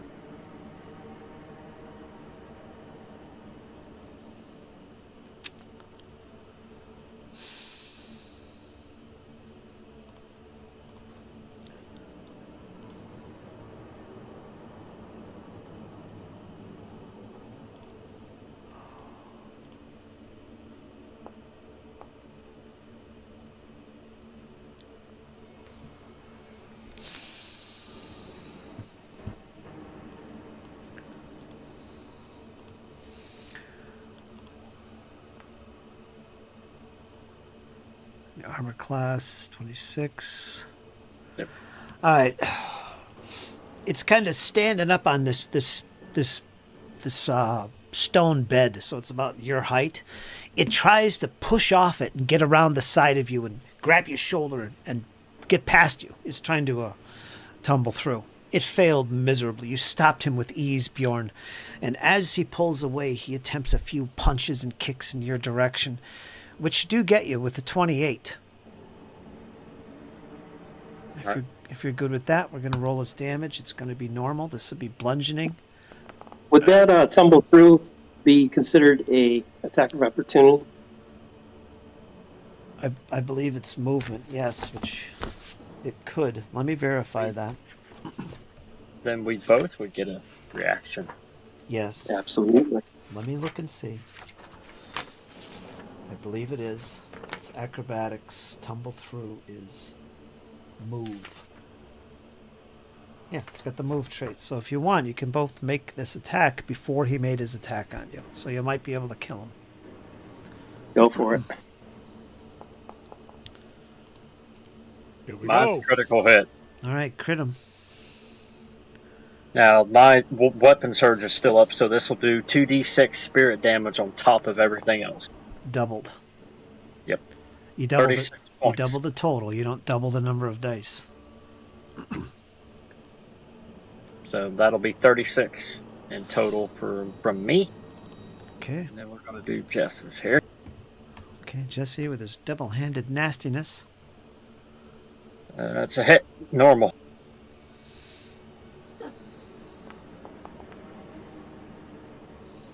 Once he won. Okay, 21 cuts into him. And then he would make his attack on you, Bjorn. You took your damage, and he's got one more action. How much damage did it take? Total?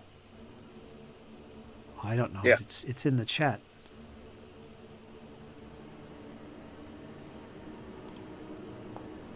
I'm not seeing damage that I took.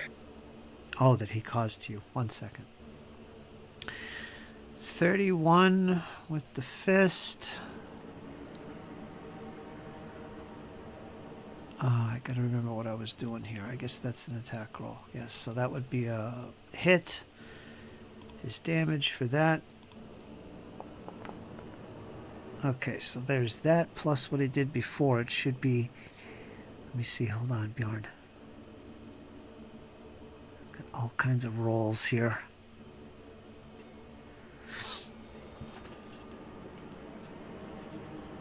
$35 total. Bludgeoning. Okay. Oh, is he enfeebled? That's what it is. Damn it. All right, so he's done. Gonna go to Bjorn. Let's see if we can finish the job here. Does that enfeeblement go away? 1 minute. Oh, 1 minute. Jeez. Yeah. Curse you, Bard! You and your occulty magic! That's a 24. miss on the first one. I'm actually going to use... Oh, let me find it here. Let me use the next... For my next strike, I'm going to use... Exacting strike, so if I miss, I'll be able to do a third attack with my second bonus, basically.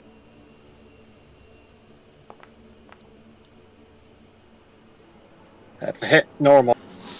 Okay. Curse you! I shall defeat you when I come back from death. A whopping 9 points of damage. Yes, more! 9 points. Yes. And then I actually, well, can't really do that, though. So, Battle Prayer. I need to roll a will against his... I need to roll a religion check against his will DC. Go ahead. 35. No, you just got it. That's a success.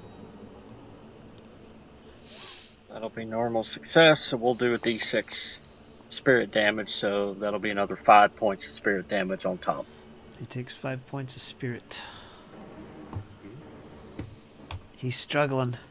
He's struggling. You're knocking him around that little corner there. Yep, and then that's it for me. Okay, Cypher, you're up once again. Curse you!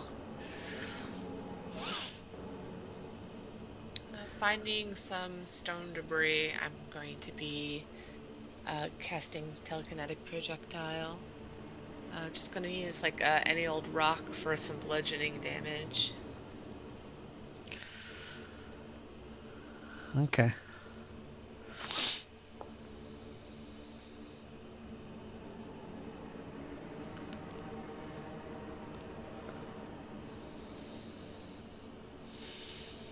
Should the 31 hit, which I think it did. Does.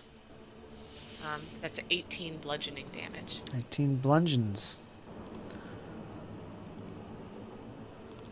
Ah! It bounces off his skull, and another little gem falls out of his eye, the other eye. He's been fighting half blind here. He's got a gem in the other eye. Just fell out. Put it back! Put it back! Don't you dare lay a hand on that. I'm calling dibs. And then she finishes I up, grab the crown while you're reaching for it. and cast Courageous Anthem. So everyone can re-add that back to their token. Alright, drag spell effect, Courageous Anthem to your tokens. And...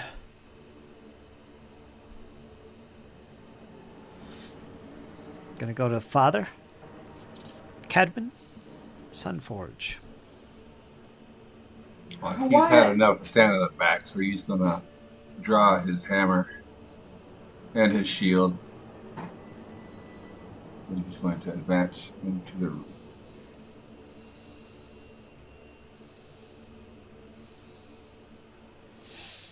Use the up and down arrows if you want to go around corners and stuff. There you go. That's 5 feet, 10 feet. Now, if you end your turn inside a friend's square, you're going to have both be off guard. Your armor class is going to be -2. But you can move through each other. He'll stay there. He's not trying to tangle anybody up. He's not going to Okay. block the door. He'll stay there. All right. So you're bringing up the rear, weapons drawn and at the ready. You're ready to rumble. Draug, you're up. Watching the rear. Ready action again. Hit anything that comes in from the rear. Good choice. Once it gets into reach. Good choice. Valafor. Power attack. Power attack. Oh, it's still alive? Yeah. I thought it was dead. It's hanging on by a toenail. Like that was just the meme of last session. Like I was cutting All people. right, Valpor's going to crush its skull. That's a hit. Normal. Got 3D 12 plus 8 coming at you. 20 points. Just enough. Just enough to slay him. He only had 7. More than enough. He collapses with a splat.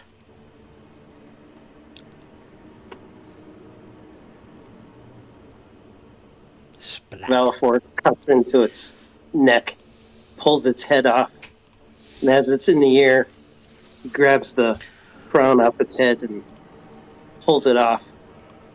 Says, "Cypher, this might look good on your head if you want it." What's this? Lay it on me. All right, so that's it. I'm going to reveal a little stuff here that you can loot. It's a big giant skull. So go ahead and dig into that. Oh, hairball. Bjorn's actually going to do a medicine check on himself.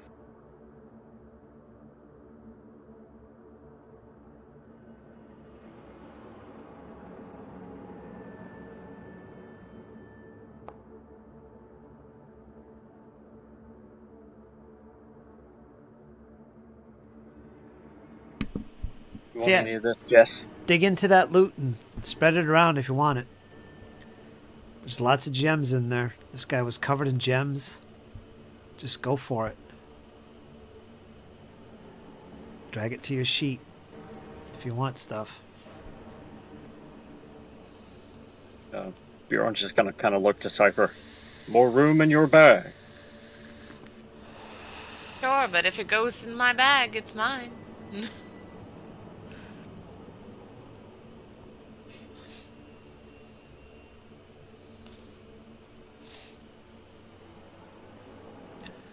Let's take a 5-minute break after this. But the encounter is over. The creature's been defeated. You got some gems and jewels. There you go. Easy peasy. Now, This if is- only we can survive to spend them. Yeah, this is easy, man. Yeah. You got this. Okay. All right, so let's take a 5-10 minute break real quick. And we'll be right back, folks. We're going to go to a short intermission here. And then we'll be back with part 2. Sounds good. I'll be right back.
Okay, we're back. And no, Dizzy, she had to step out, but that's okay. We'll shadow mode her and we'll continue this.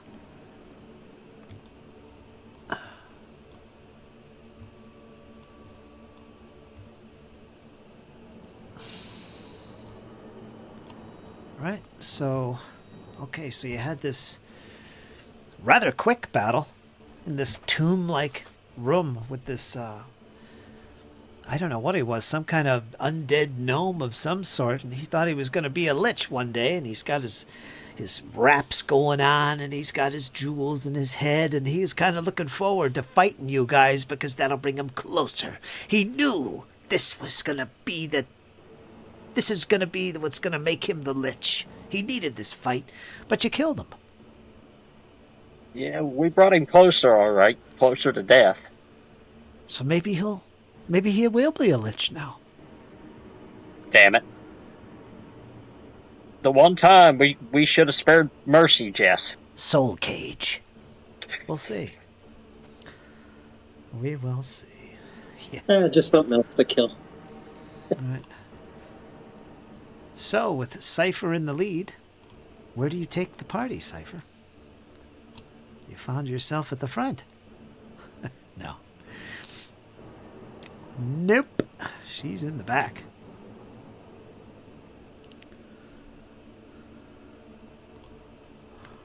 Where do you want to go?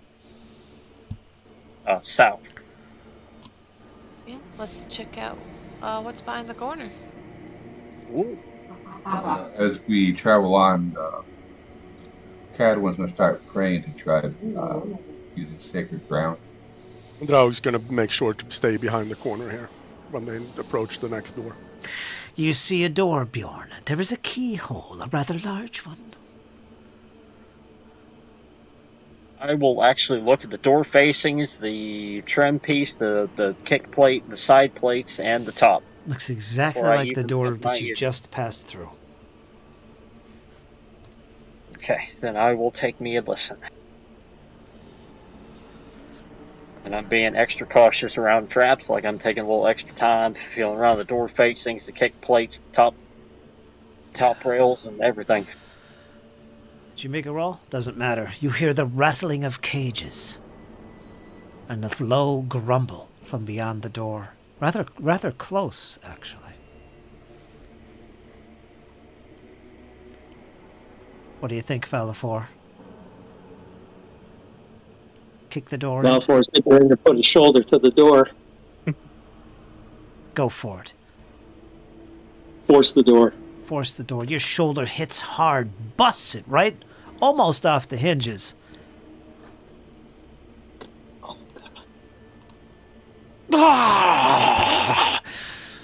That creature is rattling the cage from beyond. Another one, just like the other one before.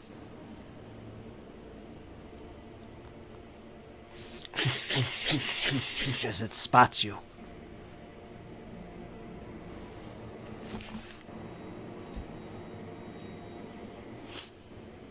Cypher, you're in the second rank here. Actually, you'd be around the corner. You're a little bit back, be third. You're third in line. 1, 2, 3. Yeah, you'd just barely be able to see this. But yeah, more cages. Another creature. What do you do, Bjorn? You're leading this group. All right. Yeah, I'll step inside. See it rattling the cage. Does it look like it's about to bust? No. It's exactly like the other one. Okay. He Then would like to get out, but yeah. Okay, then Cypher. I'll continue to head north. Cypher just kind of cracks a joke that we should release them. You know, maybe they're long lost love together, like spitting some make believe romantic gesture that we must You mean like reunite Chapt the and two. his rider?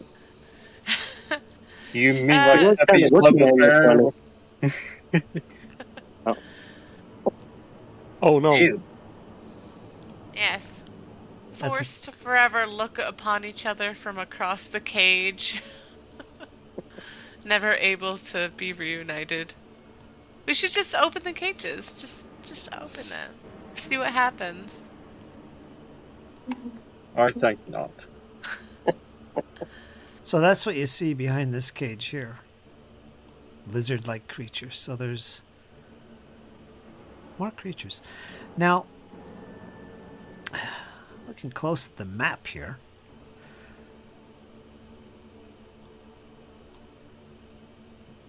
So I don't think you can go any further to the east. Let me see. Can you see that? Do you see a pier to the east? A little dock, Yeah, there's rather. a dock there. Yeah, you could see that. The only way to get over there is to be quite athletic or swim to get to it. There's no walkway over there. Or How take far it away is it? north. Perhaps we could liberate a few of those boats. 20, 30 feet to get over there. I could jump there. Yeah, you probably could. I'm just saying if that's how you'd have to get over to that side.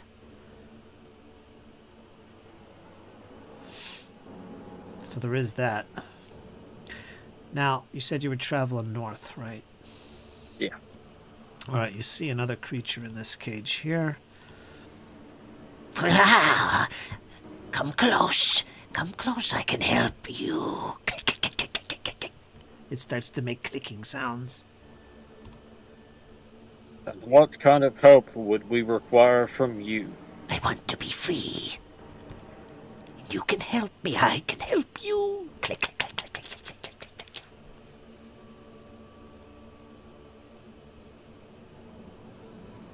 Yeah, Bjorn's just going to kind of look for Cypher. Perhaps you'd like to speak to this one.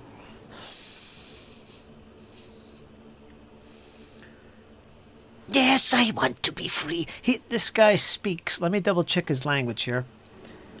I believe he can speak that Undercommon, which is what he was speaking if he can. Let me double check his languages here. Yes. Sakroth. Also common. So yeah, Cypher. Could probably speak to you as well. Well, Cypher will respond to it in Undercommon. And she's just like, I never thought that I'd ever have the opportunity to speak to somebody so... And you think she's going to say ugly. And as she pauses, interesting. What brings you down here in this lovely place? And why do you want to get out? It's so cozy.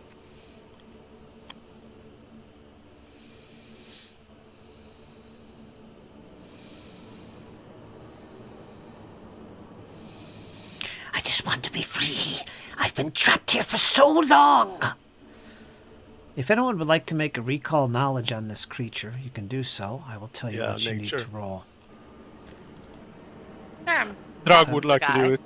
Yeah, I might will. as well.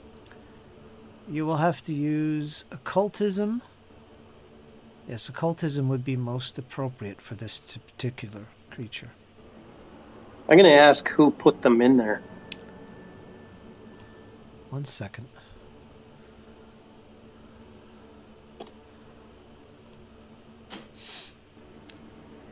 Okay, Bjorn, you made your roll. Is anybody else making a cipher? I got yours.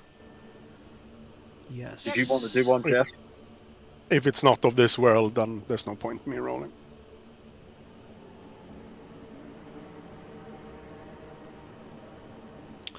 It's occultism, unless you have an applicable lore, something specific to this type of creature. Neither one of you, however, none of you, can recognize this creature. It seems to be somewhat intelligent because it's speaking in a language to you. It looks like some type of crustacean type creature, but you don't know what it is. I just want to be free. I've been imprisoned by these little creatures for too long. I'll leave you alone. I'll just swim free, that's all. I have no interest in you. Click, click, click, click, click, click.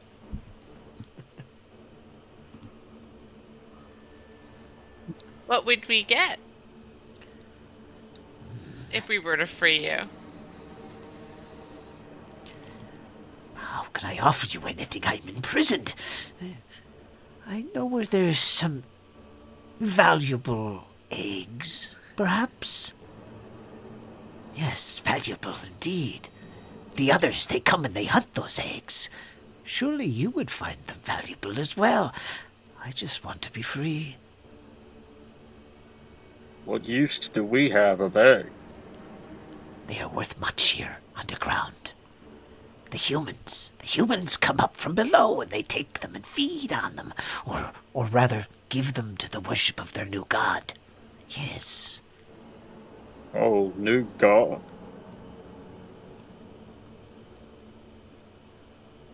Can I attempt a religion check to see if I can see if that new god strikes a bell in my head? I want to sense motives too. All right. See if he's like mine. Let me double check the god he's speaking of.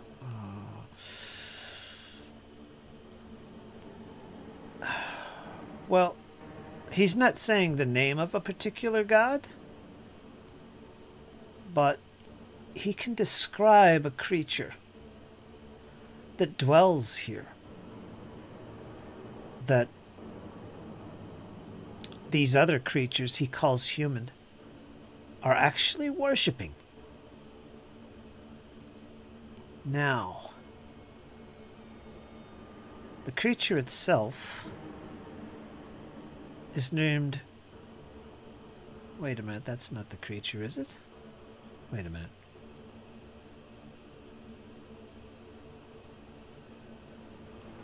Let me double check something. I want to make sure I give you the right information here. Yeah, I think this is it. Yeah, that's it. He calls him Urthagul. Urthagul.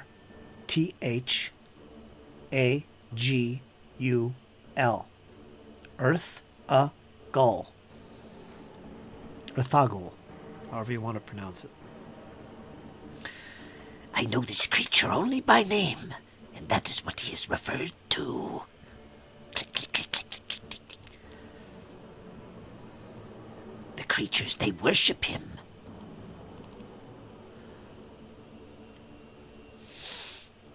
Do you know where it dwells? Yeah. Let me free, and I'll tell you more.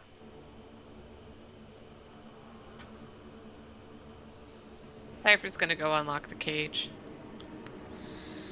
Yep, Bjorn will stand ready. What are you doing, lass? Do you stop What anyone? She says what I want. I did somebody sense motive? I think Jesse was trying to sense motive. Okay, give me a blind perception roll. Valafor. On it. Either way, she's got her hand on the lock. Or whatever binding that's on the cage. As far as you could tell, Valafor, this creature is being honest. But what does that mean? Because you can't even identify this creature. You're not sure what the hell it is, but I don't know. It just, something says to you that it could be trusted. I don't think it'll stand against us. It would be foolish if it did. Yeah. As Cypher is releasing the creature, she says, given your position here, you saw what we did to those other guys when we first originally came down here. Just remember, that could be you. There are two ways we can go about this. You give us what we need, and you get to walk away, or you don't, and you die. Put your light on. Nope, okay.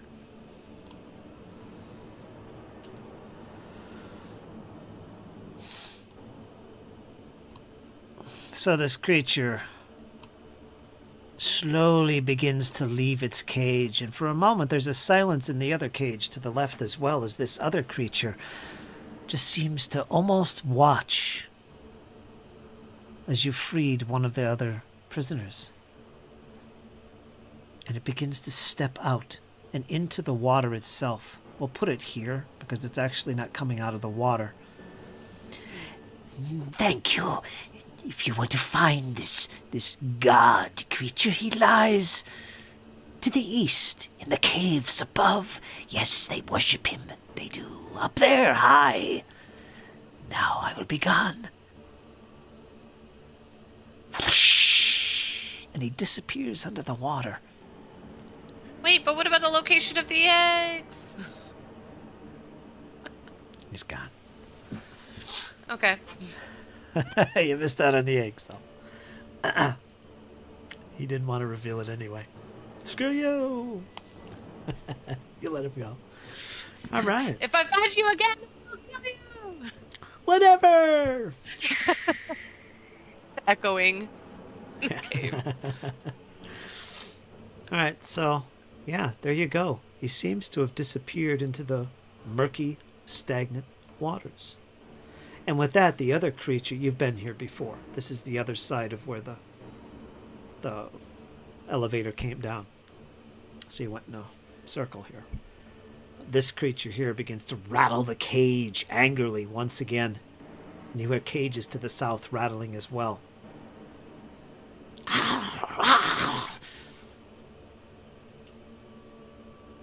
Is the lizard-like creature in the cage just behind us agitated as well? Yep. Okay. They see you, and they either want to attack, kill, consume, or just get away. We should push on to that door to the west. Alright, so if y'all move your tokens...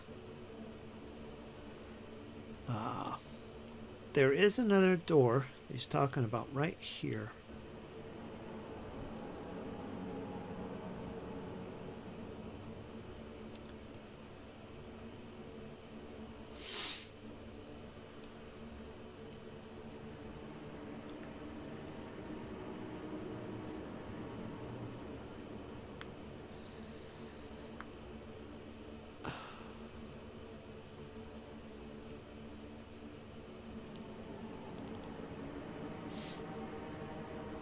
This door, as you approach it, you can see there's almost a barricade built in front of the door. Pieces of wood, iron scraps, and whatever. Just looks like they've been hastily thrown here up against this door. Does anyone it look like they're keeping something in or keeping us from going in? It looks like it's keeping something on the other side from coming in to where you currently stand. There's also words written on the door itself. Let me see if I could use the party token here to identify your languages. Oh yeah, I can. That's cool. Cipher. Cipher. You can see the words written in gnome. Danger. Do not open.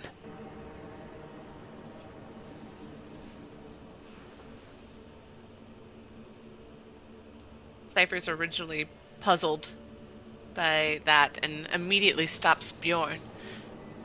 This is that there's gnomish. It's a warning. And she also remembers that the creatures we saw before were very gnomish in nature as well. Gnomish? That would make sense for the creatures that we fought. Yes, I drew that together, but we should probably be extra cautious at this. Perhaps what was dangerous to them isn't dangerous to us.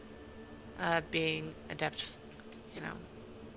combatants and fighters. Indeed. Keep behind me, son. I will protect you. So, it doesn't seem to be locked. Outside of just this barricade that's thrown up in front of it. And you can see where the beams are kind of like holding it so it wouldn't open. So they're kind of barring it as well, but it would be easy enough to move this debris out of the way and open the door. You want to do that? Bjorn will open the door for Valafor to go in. Okay, let me mark off some time here.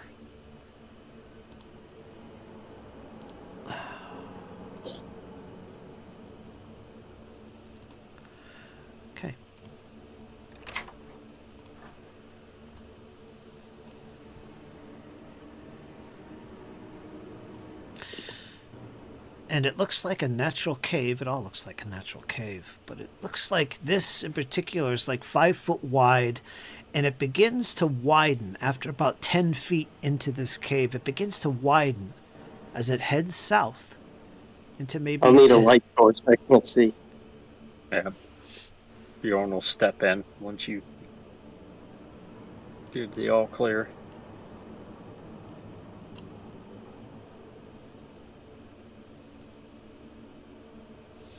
You can see stalagmites and stalactites on the ceiling and floor. You can see water dripping from them, and also along the walls. Bloop, bloop, bloop. But otherwise, it looks to be an empty chamber. Bjorn. It would appear to be empty. Come on in.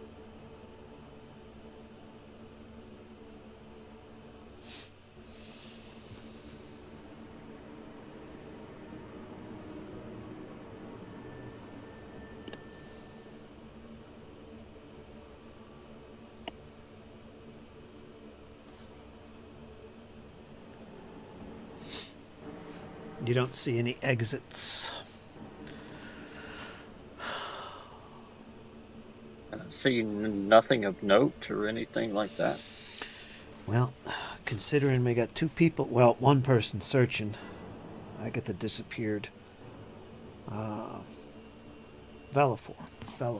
You don't see anything unusual. There doesn't seem to be anything out of the ordinary. However, let me take a gander at something real quick. Okay. Let's bring in Cypher here as she begins to check things out. Okay, let me pause the game.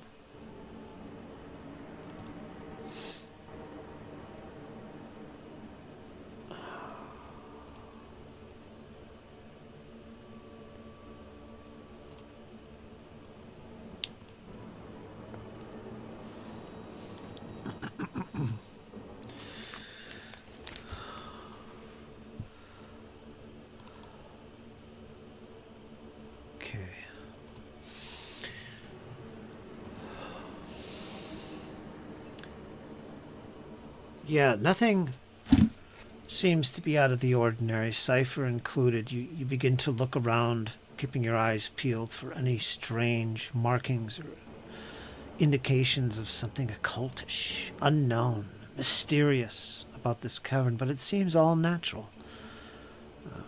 You just see a couple stalactites and stalagmites at the bottom, some water dripping here and there, and just a natural cave, really. Kind of confusing that it said danger, do not open. Doesn't seem to be anything here. Well, we probably unleashed the forces of hell and whatnot. Hell But- has to contend with me first. There was no way we weren't going to open that door. Next time they should probably put better signs. Something a little bit more descriptive. Anyways, I don't see anything here. And she, exits.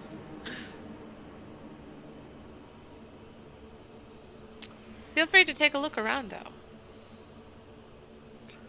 Yeah, Bjorn will take a gander, take a look around. And if there's nothing in there, then he will head out.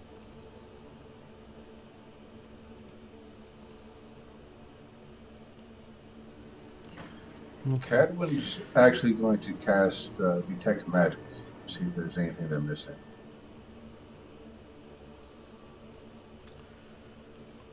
Okay, what is it, 30-foot range on you? From where you're located, you begin to feel for the pulse of new magic close by. You don't sense anything that you don't already know about. Nothing new. Cadwin. All right. Better safe than sorry. Right. So, is anybody doing anything else as Bjorn begins to turn about, saying, "Nothing here," and begins to head in the direction to leave. Anybody doing anything else? I'll just keep looking at the stalactites and things and see if they move, like to open a secret door or anything as I'm walking by. Oops, Throw a rock at it. All right. Just as you do so, where are you, Cypher? There you are. Bjorn, I wanted to move you back because you're on the way out. Right at that stage, all of a sudden, there's a scream. As Valafor lets out a scream you've never heard before, as suddenly one of these stalactites begins to produce arms. Tentacles, in fact. We're going to roll initiative. Check your tracker. As a stalactite comes alive. Ron's going to look to Cypher. I know you would jinx it. You can use perception. Draug, you could use nature if you want. You're investigating. It's the same. Okay. Oops, what's this guy doing in here? He don't belong in here. Let me get rid of him. Chul. Chul, how did you get in there?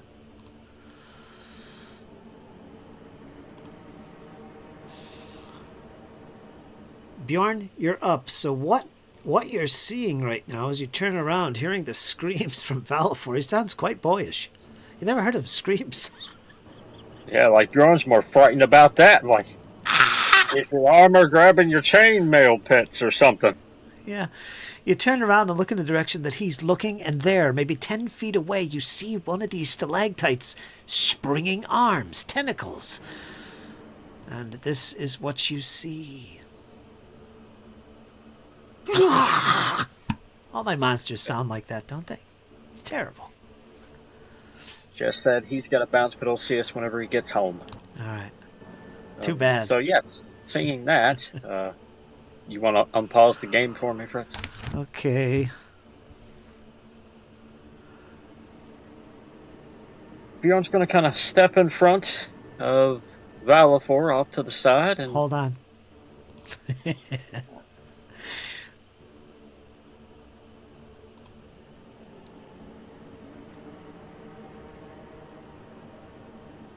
You know what? No, I'm not going to do that yet. Go ahead. And I guess we're going to start this party.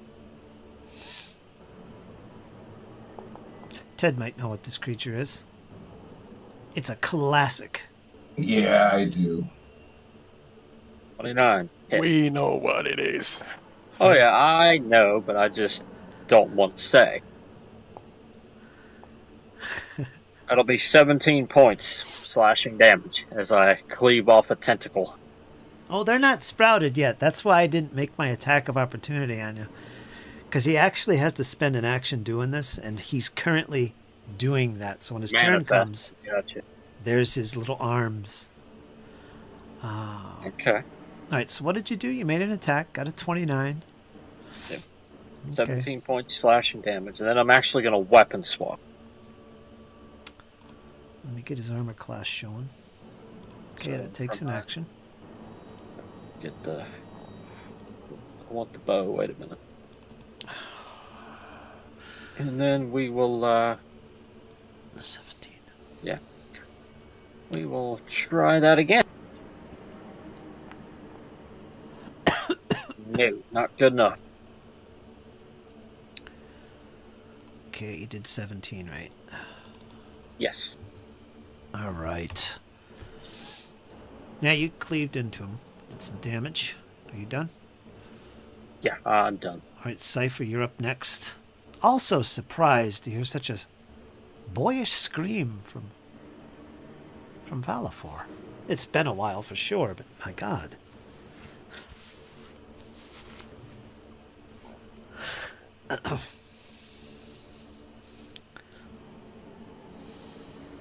Wow, everyone must have rolled really low. I thought I had a bit more time. I'm sitting here trying to strategize, like, which spell? Yeah, that's a good roll for you, actually. 28. It's not bad. Yeah, give him my perception. All right, let's start this off with a bit of assistance. I'm gonna cast Courageous Anthem. Not blindly, but publicly. There we go.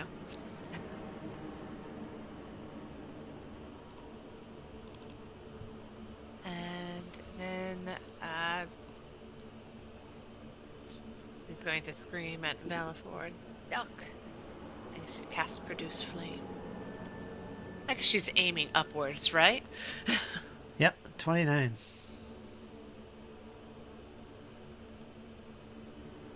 Oh, I saw it hit the 20 and then it bounced back. I saw that too. Like I was like, oh yeah! Oh crap! I'm actually just gonna hero point it. Uh-oh.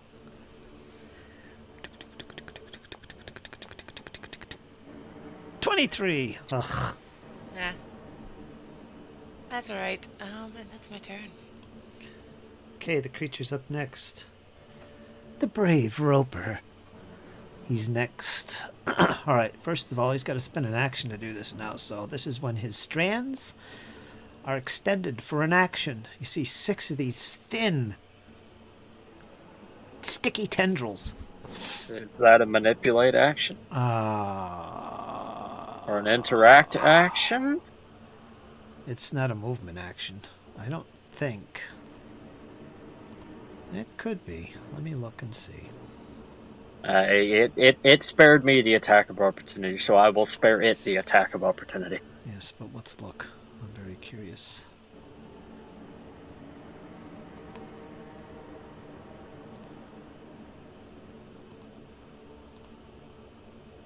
Traits. It doesn't list any traits for the damn thing. Well, anyway, moving on. Spends an action extending its strands. And now it can do things with its strands. These are particularly long, hence an action. And it's going to attempt to hit you. Let me see here. Flurry of strands. It's got a flurry of strands. That's a good. monk ripoff. I want my money back. Well, let's do it. It only takes an action. The Roper makes a strand strike with each of its strands, except those that are immobilized. It's immobilizing, which is none. Each attack must be against a different target. So I got 6 of them. What's the range on these? Range 50. All right, so reach 50. So that's pretty much everybody in the room. I can't really see Bjorn, so I'm not going to count him. So 1, 2, 3, 4. You're all going to take a flurry of strands. It doesn't see me. I don't see it. That's what I said. Oh, you said Bjorn. But Draug, yeah. Draug, Bjorn. When I say Bjorn, I mean you. It's all good. Yeah, 'cause I'm like really confused over here. Going, wait a minute, it can't see me. I just cut it open. Like, how can it not see? The Roper Be makes one his with the attack, cave. except against immobilized people, which he doesn't do. I guess this immobilizes because it's sticky. So, Bjorn, let's do you first. Why do I have trouble with that name? Draug. It's the same. You know, I it's a don't- Norse name. Bjorn and Draug. They are Yeah, Norse. Nordic. Nordic. Nordic. Alright, strike. It's not distinguishing which is which here. Oh, yes, it is. Jaws. This one. Alright. Okay, I gotta make these public so we can all have some fun. Alright, so he got...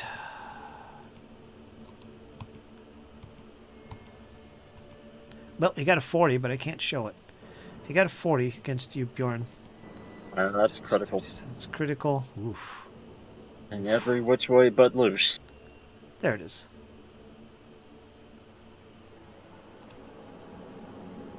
There's no damage button.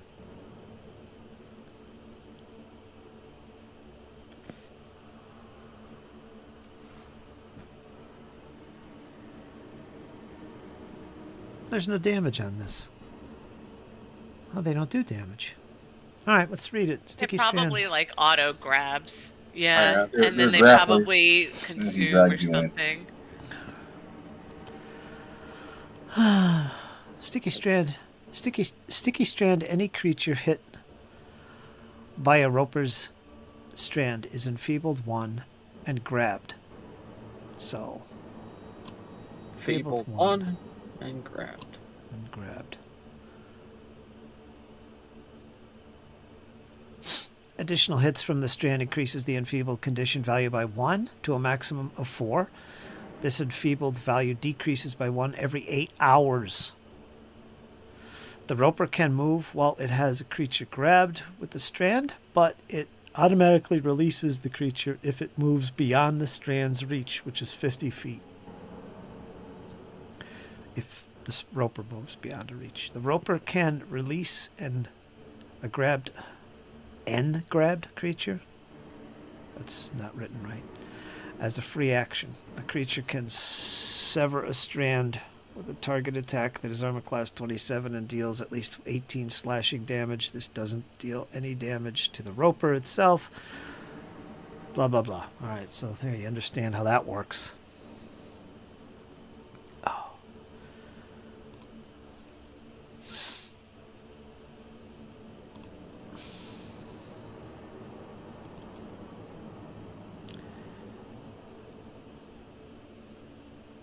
So this is its first attack. These all don't have a penalty until after it's done, which would be minus 10. This is its second action.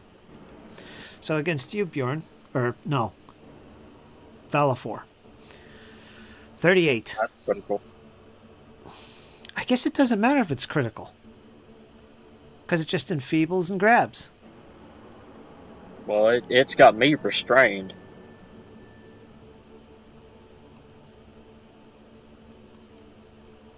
No, that's immobilized. Sorry. He I was used like, the what? restrain. Yeah, like it used to be that was the restrain symbol. So like I was kind of like, wait a minute. Cypher. 28. Just. Yeah, it hit. Yeah, I got 25. So you're enfeebled, and oh, this is not good. Enfeebled sucks. And finally,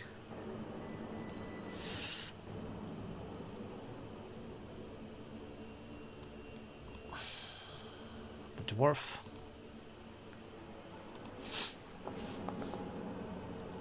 Yeah, 39. So yeah, you're going to be enfeebled and grabbed as well. And it's still got 2 more little strands hanging out. So for its last trick,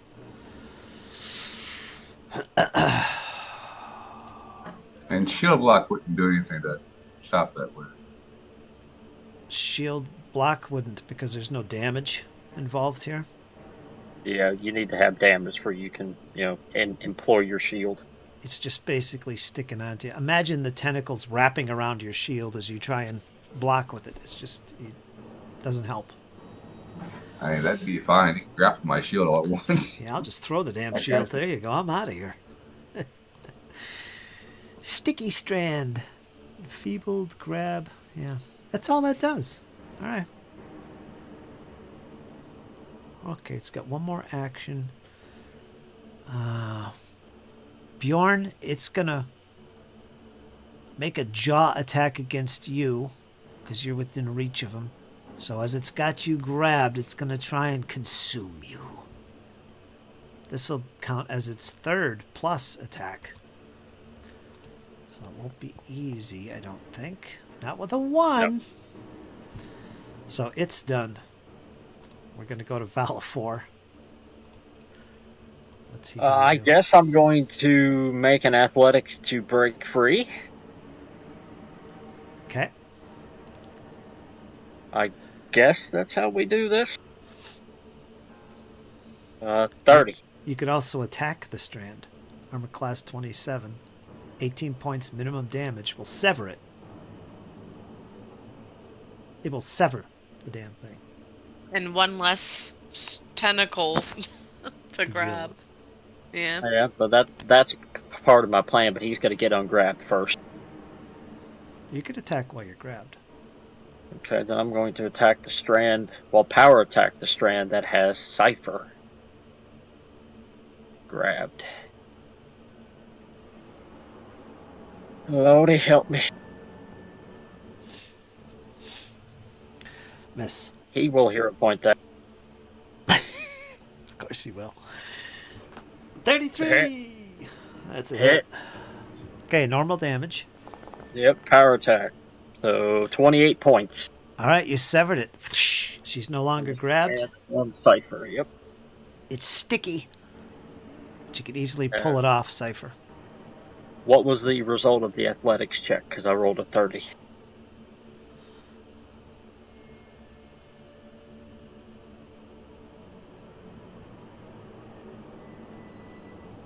So you did the escape? Yeah, I did the 1 action escape on Valifor and then a 2 action power attack on the one holding Cipher. Okay, so the escape. All right, let me check the escape. I actually have this written down, so I don't have to look it up no more. La la la la la la la. It is okay.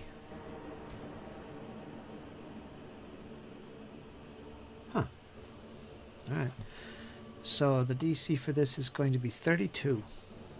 Nope, missed it by 2, so he's still restrained, but Cipher is not.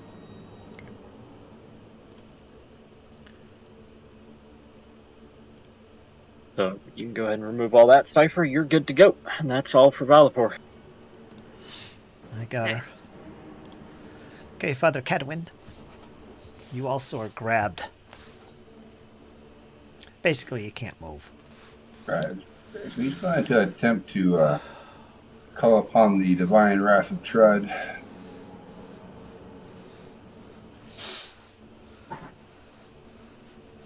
To see if we can't get these strands to go away.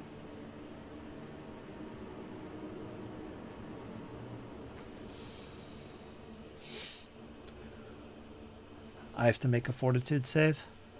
Yep, DC is 24.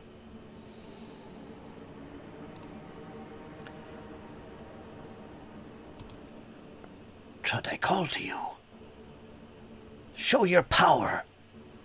32. So it almost critted it. So it's a success, which means the creature takes half damage. So whatever damage you get, it's going to be halved. It's 11. 11 spirit damage. Is that on each strand as well? That is a 20-foot burst. This is on the roper itself. You're not attacking the strand. It's anything in a 20. It's Yeah, like it's a burst. Enemies. a burst.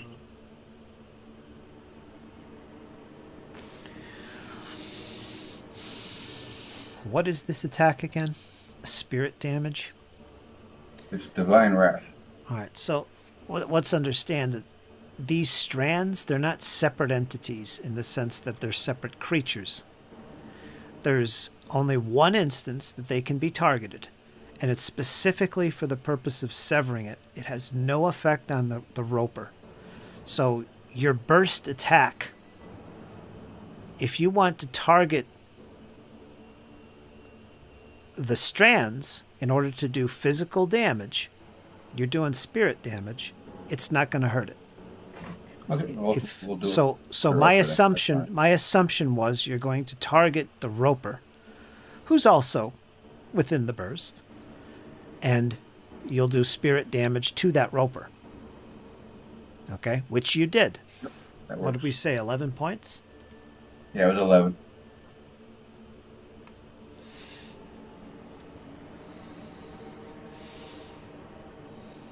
Yeah, I got it. Very good, Ted. Very good. Happy scratching my head there. That it? One action left, he will actually go ahead and strike the tentacle that's on him. Okay. Armor class 27. 18 damage will shatter it. So if you fail... So understand, if you fail to do enough damage, you have to do it all over again. There's no hit points to keep track of for this thing. You have to do enough in one shot to actually sever it. 35 is critical. I'm sure you'll do it with this one. Lay it on him, Ted. Critical damage. Oh, no. Yeah, critical damage. Sorry. Oh. Nope. Oh, Lord.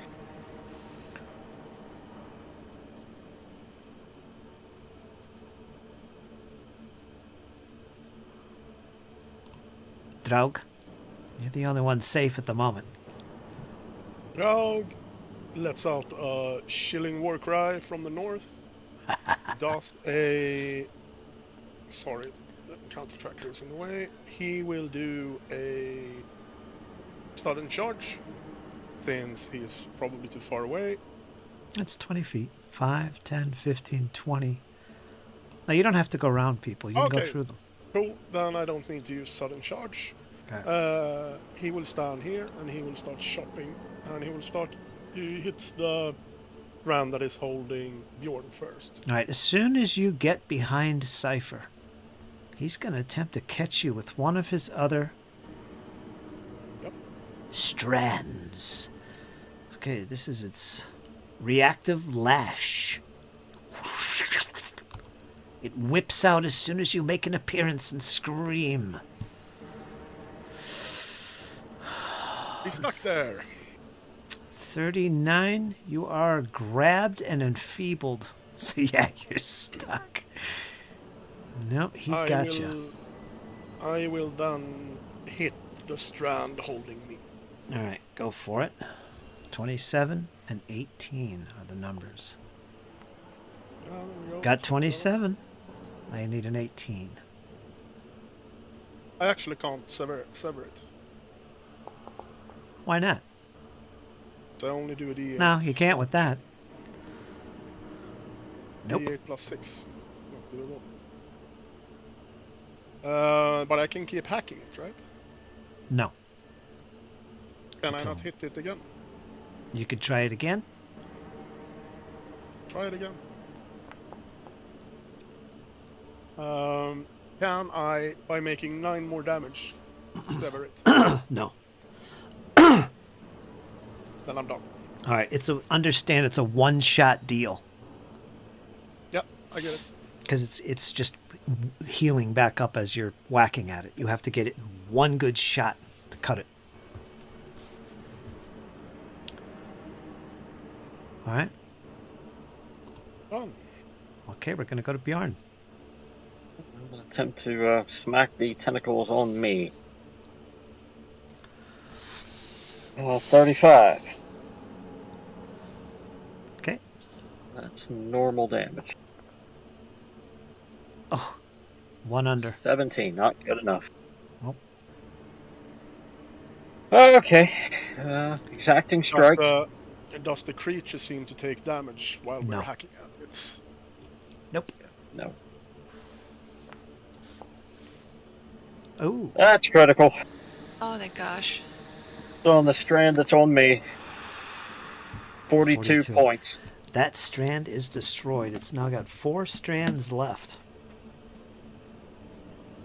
Right? Oh boy. 1, 2, 3, 4. And they're all being holding people. So I can get rid of that. Oh my, now what do I do? 1, 2, 3. Yeah. Actually, I'm going to use battle medicine on myself. I have a hand free.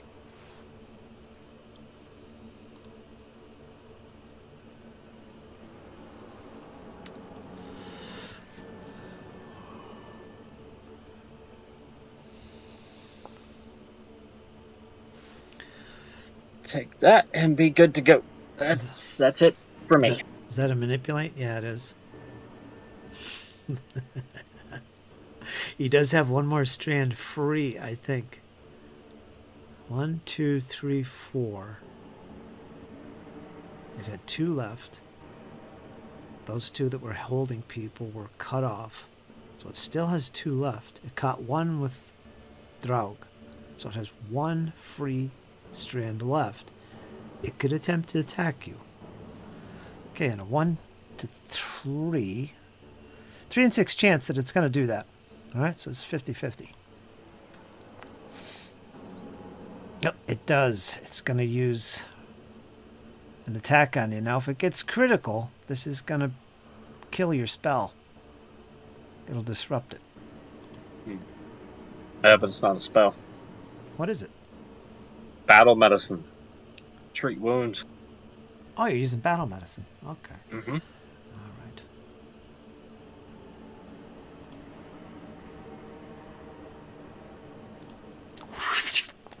You'll have no strands free at this point. 33. Not critical. All right, so wouldn't have mattered anyway. But you are grabbed and enfeebled again, so you're enfeebled 2.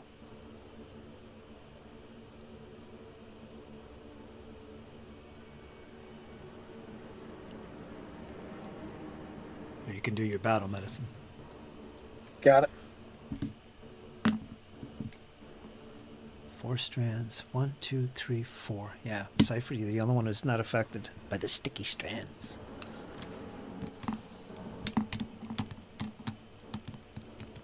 Yep, that's all for Bjorn. Cypher, you're next.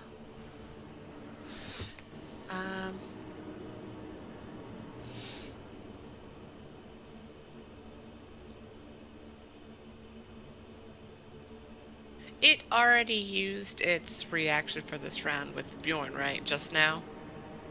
It's Yeah. free action? AK, It's reaction, you mean? It's reaction. So AK, does it look already preoccupied? Well, I guess it's all of its tentacles are Right. occupied anyways. Right. Cypher kind of leaps backwards and gets out of there. She's going to make an attempt to actually free Valifor.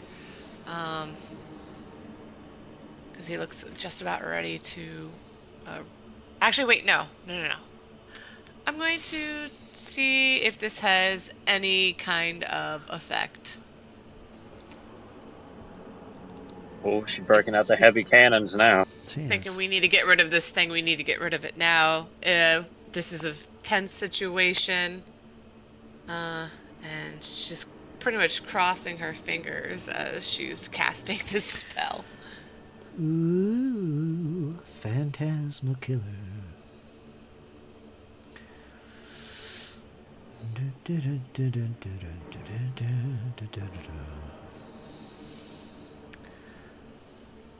Alright, it's got to make a will save.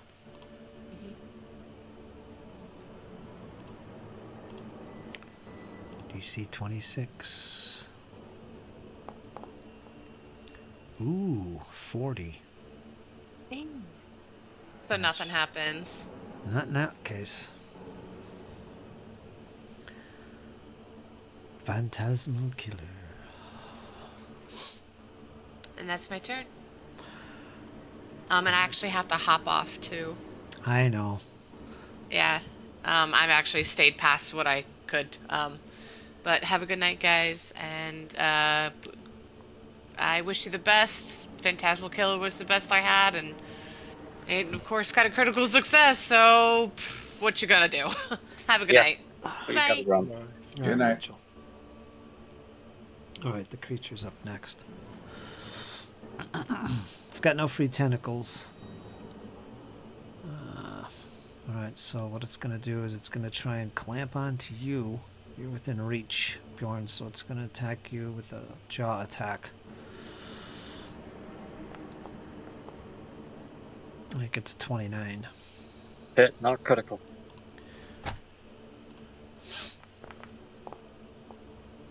It does 22 points of piercing damage. that's about it. That's what it says.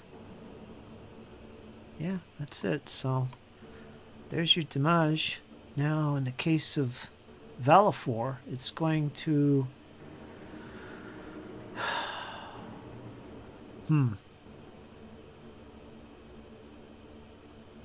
What's this creature's intelligence?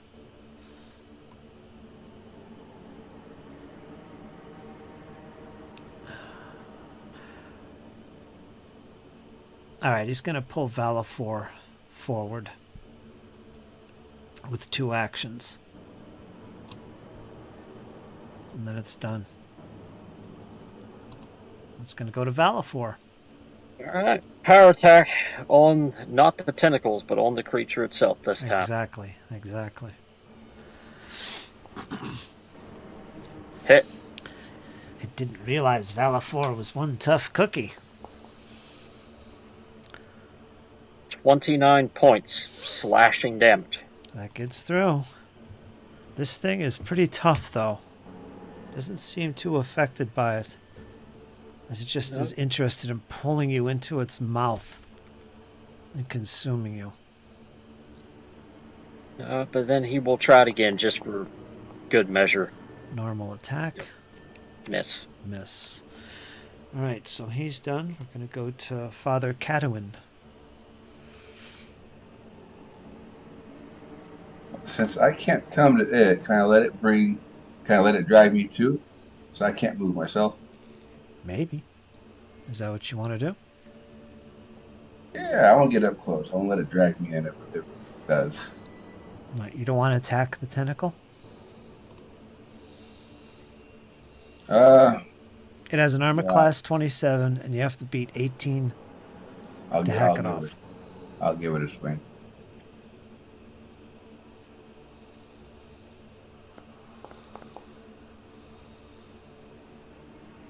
Okay, you hit.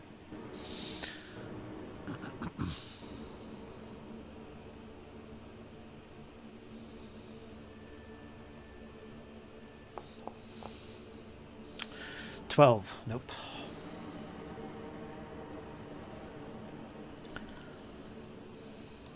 I guess I'll keep trying then.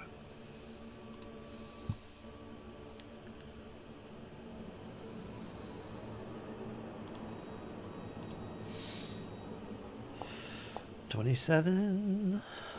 Nope. Whack! Whack! Just not able to get it. The Warhammer. That's not happening. Do you have a striking one? Yeah, you do. That's a magical item there. Alright, you're done. We're gonna go to Drog.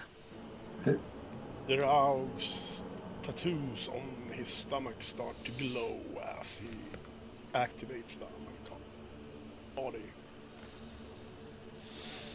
Actions. Striking unarmed attacks. And then he lets go of his demon glaive. And tries to free himself. Should I do an escape, or can I do a grapple on the tentacle to wrestle it free? But it's already got you grabbed. Can I so you could make an athletics check to break free. Either use your athletics or your unarmed attack to escape.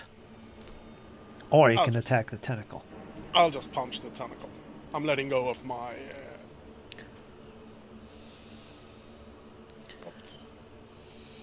punching the tentacle. 29. 29's a hit. You need 18 points of damage. Oh. I'm 12.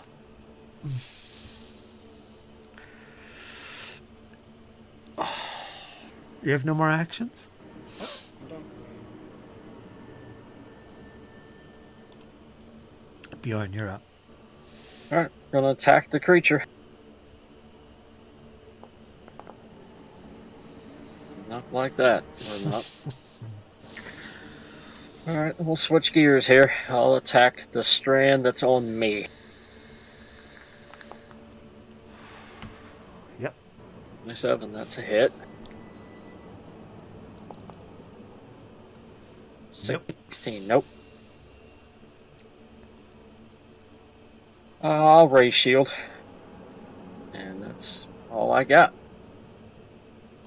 Cypher. Could use some courage. And a lot of heavy spells.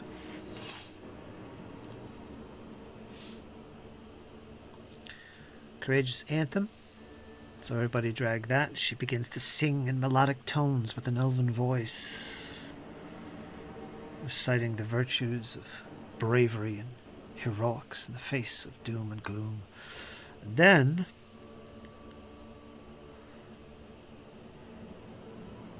she's going to attempt produce flame.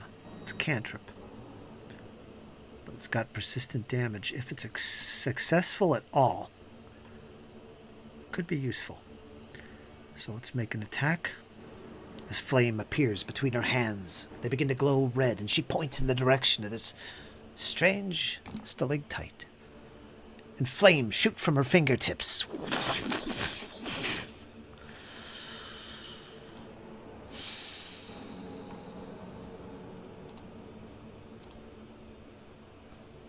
She gets 30. That is going to be hit. It's going to be a hit. She's going to roll some damage.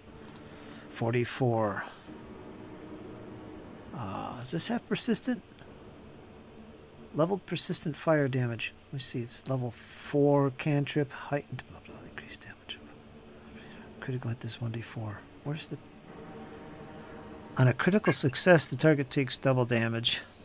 And 1d4 persistent fire. So it needs to get a critical to get that persistent. Too bad. That wasn't critical. So it got 14 points of fire damage.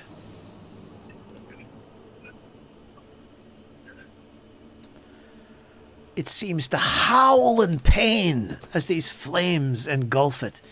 It seems more susceptible to fire. It's going to take 24 points of damage because of that. Hang on a minute, chest. I'll string for you. Okay, I'm in my truck driving home. All right. We're still fighting a nasty creature here. You'll find out all about it. It's a roper. Yeah. Cypher just did some damage with fire. Yeah. Which I wasn't sure about. I didn't look at it, so it was totally just a chance that I took. I was thinking maybe it had resistance to it, maybe, but nah. It's actually got weakness to fire. Oh. Too bad Sheppy isn't here. That was, yeah. That was revealed from the spell, so that was cool. The creature is up next. I don't know what it sounds like. I imagine it sounds like a... So we'll go with that. Yeah. As it begins to pull victims into it. Yeah, I think it's going to try and drag somebody else to its maw. That's going to be 2 actions, though. Yeah, it's going to pull the guy who most wanted to be pulled. And it's going to be in the same space as Valafor. You'll both be a little easier to hit now because you're... I think you're already off guard, though, since you're grabbed. So it didn't matter. And then he's going to try and bite into you. Dwarf.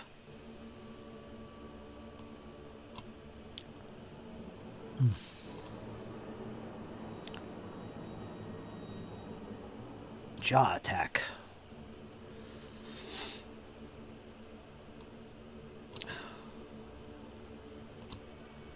Okay, here it comes. Sorry.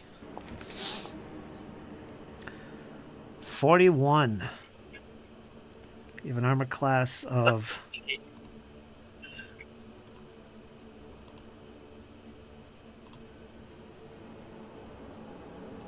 23. So that's a critical hit. Oh no. Oh no. 54 damage. Ted. Oof. Uh-oh is right. Uh-oh, the party might be done in by the roper. Not today. I got a few planned. I hope so. Shield block. Shield block. He's doing the shield block. All right. All right, wait a minute. Hold on. 54, right?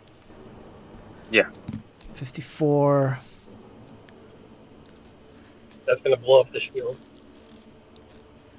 Shield protect you've been taking an amount of damage equal to the shield's hardness. What's your hardness? 10? What's the shield's hardness? It is. You'll have to open your character sheet. It's on I the got left where armor It is classes. 5. 5? Yep. Wouldn't you?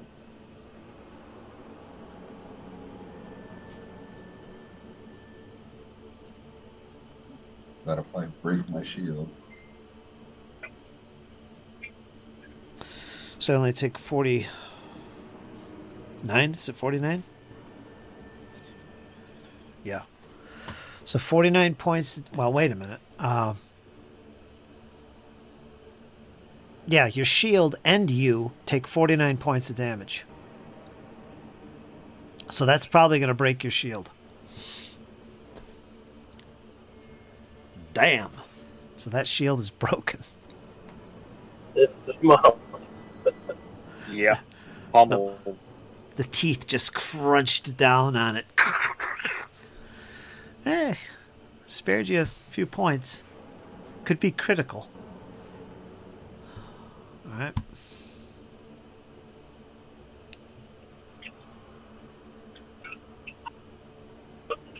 That was a steel shield. That should be hardness 10. Yeah, that seems pretty low. Yeah, Let me look at his sheet here. that might be 10. Hardness 5. Broken threshold is 10. Let's see. Trained, off guard, breastplate. Where is your shield? Did you even have it raised? Yeah, Did you use the macro for it? it did. Because you have to have the macro. Hey, like he's got the macro up because I can see it on Valifor's token because he's under me. Let me move him out here. Yeah, there it is. I see it. Yeah, so it counted it.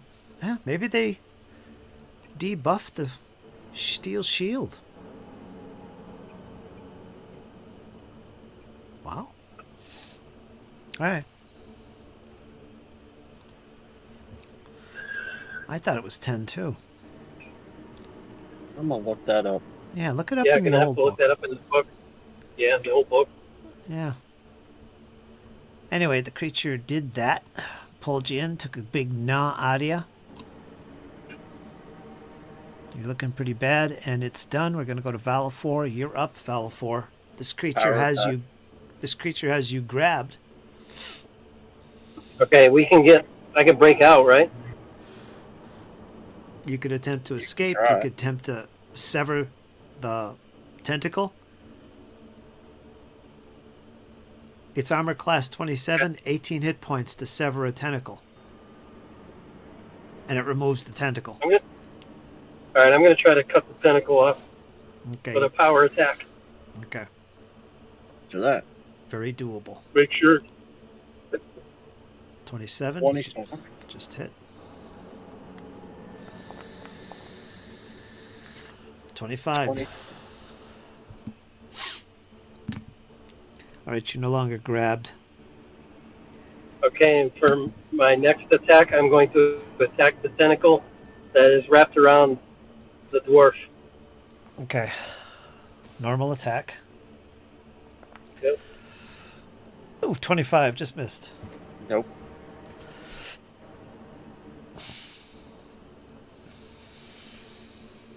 All right, for the last one, I'll try again.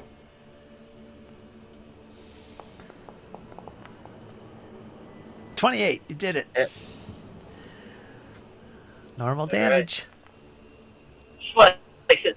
Oh, 18. just did it. It has 2 strands left. Very good, man. Thanks. All right, the dwarf is no longer grabbed. There you go, Cadwin.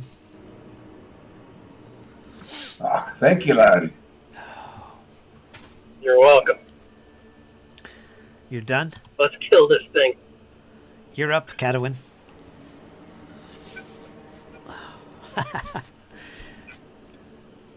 We're Now- going to go ahead.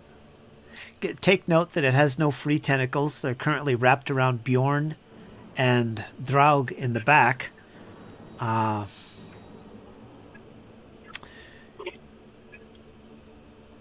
So it can't retributive strike you, so you can move. Also note, if somebody wants to attack the strand that's holding Draug, if you're adjacent to Draug or you're adjacent to the roper, I'll allow you to do so.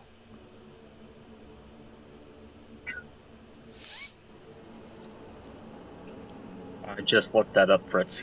Steel shield is hardness 5, breakpoint 10. The old book?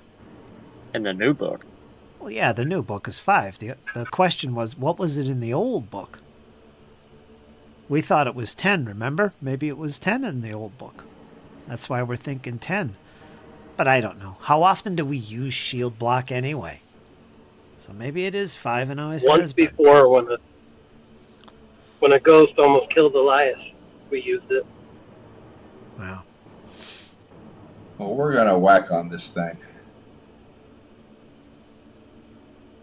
All right, go for it. Either attack a strand or attack the roper himself.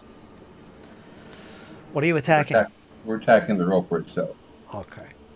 A 30 will hit. Just hits. As your hammer collides with the creature as if it was stone, it begins to chip. 18 points of damage bludgeoning does impact it. Well done, Father Cadwin. Well, that worked. Let's do it again. Let's do it again. Second attack. Oh, a natural 1. So that's a miss.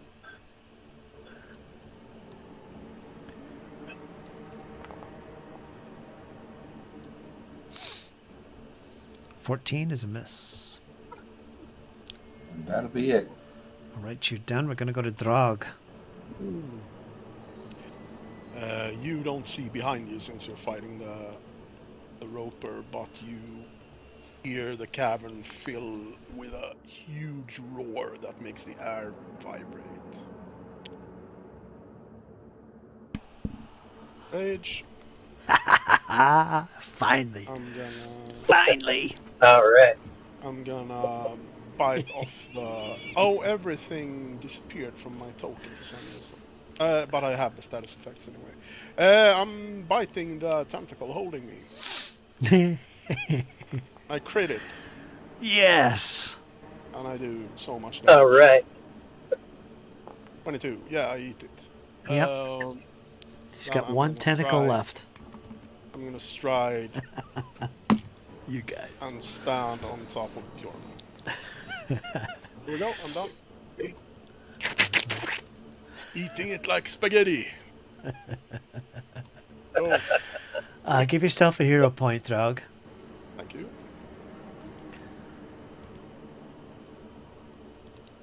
I will make you off guard if you're not already. Probably am. I'm immobilized and whatever. Grabbed. Let's see. Let's take away. Ah, sorry. Off guard disappeared as well. You can make me off guard. So it says you got... Is that the right guy? Nope, I'm clicking on the wrong guy. Oh, Kyle, damn it. I took all your conditions away. Son of a... Yeah. I mean, I don't have to stand on him. I can stand behind It's- him. It doesn't matter. We know that we're in the same square. Let me make him grabbed again. There you go. Yeah, you could keep him back. But you'll both be off guard. So put yourself as off guard just in case I attack you. Well done. So yeah, extra hero point for you. And is that it for you? That is it. That's my 3. Okay, we're going to go to Bjorn. I'm going to attack the creature. That's critical. Nice. Going to be 36 points slashing damage. 36. And Uh-oh. it is off guard until the start of my next turn. Oh. All right, remind me. So he's currently vulnerable. I don't know what that looks like for a little stalactite there. Hanging on for dear life. Entangled in his own strands. They're all chopped off. Floating about. Bjorn kind of uses the one that's on him and kind of whips it around to like catch the creature off guard before he tries to sever it. Yeah. 21. Not good enough. What the hell? Now I'll raise shield. There we go. And a turn. Cypher. Sensing fire is its weakness. She's not going to bother moving. She's going to, let's see, produce flame is a frickin' little cantrip. Does she have anything else? Helps to see. Alright, so Courageous Anthem is back in effect again. Mage Hand, Shield, Telekinetic, Projectile, Color Spray. I mean, she's got a lot of cool stuff. She could do a Magic Missile.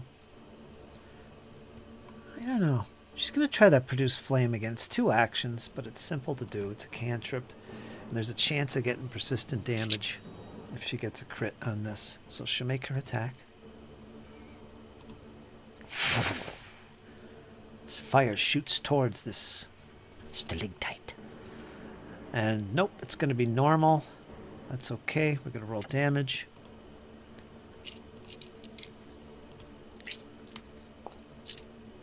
Okay, it's going to do 14, so it's a little more whittled from it. No, 24. Took 24 damage. Oops, I just killed it. God damn it. Pardon the French.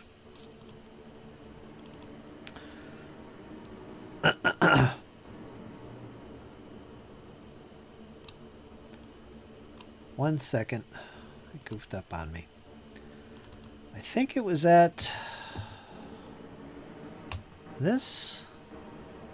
Does that look right? I think that's... No, that's 2. How many hit points did it have?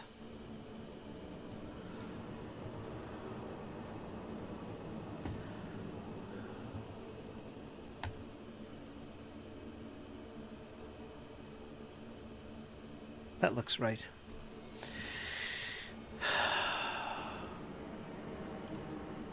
Sometimes Foundry, when you right-click the token and then put that negative hit points in its hit point thing, it doesn't put it in. Like, say I want to put minus 20. I'll put minus, and I'll type 20. And if I'm not looking at it, I won't notice that it didn't put in 20. I don't know why it does that. It won't put in the digits. And then you hit enter, boom, it takes it right to 0. So it kills it when you do that. Usually you have to refresh your browser when that starts happening. Alright, so yeah, next is going to be the Roper. So yeah, it took some more fire damage, not persistent. It's got one freaking strand and it's wrapped around Kyle. It's got you within 5 feet, so it's just going to try and jaw attack you. Alright, here we go. 35. Normal damage, I assume. Kyle, you took 24 piercing.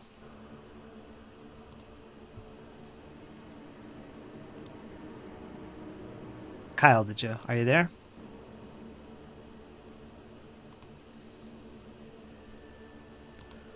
Alright, let me put that on his token. Second attack is against the dwarf.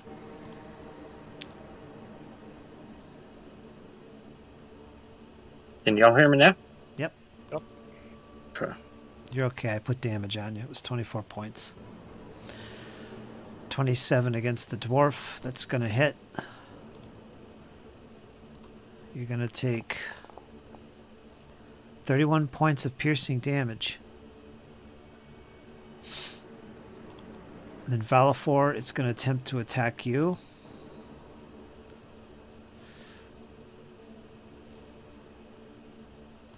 Did I do that right? I think I goofed up.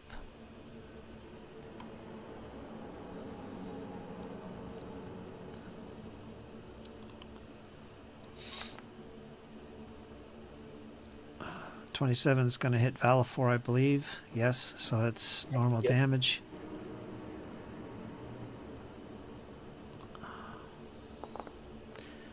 Valafor is going to take 22 piercing. Now let me double check Father Cadwin. I think I might have made a mistake on him.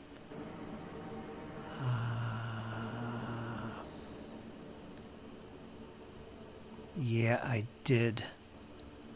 So give yourself back another 15 points of hit points. Just put in plus 15, Ted, on your character. And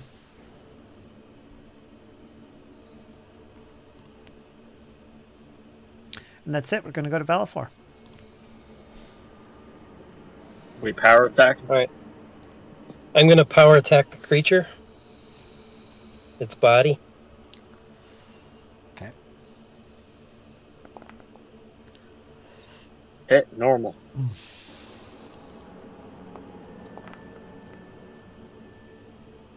20 points. Okay. Then I'm going to attack the last tentacle.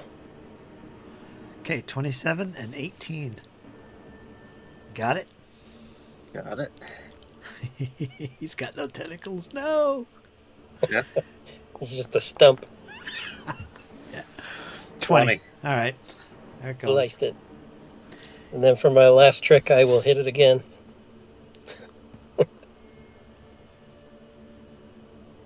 Boy, that feat you got that lets you do a power attack for one attack. Yeah, it's one action. That's pretty potent. It's one of the best feats I have. Not one. That one. I will hero point it. I've already used your hero point once before. Ah. All right, I'm done. Okay, Valafor. God, you guys are going to kill the roper. Oh, no. All right, Cadwin, you're up. It's time to call on Thrud. Finish this beast.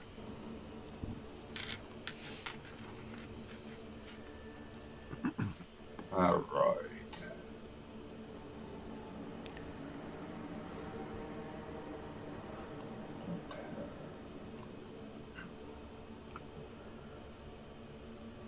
Kyle, you don't work tomorrow, do you? No, but I gotta take the niece to school in the morning. Gotcha. You worked last Monday. Boy, that was a pain. Yeah. But I gotta do some other stuff. But I got some more time here. So as a free action, I want to use Divine Weapon. A free action? Yeah, it's a free action. It is. Frequency. What's I'm per going turn? to cast Needle Darts.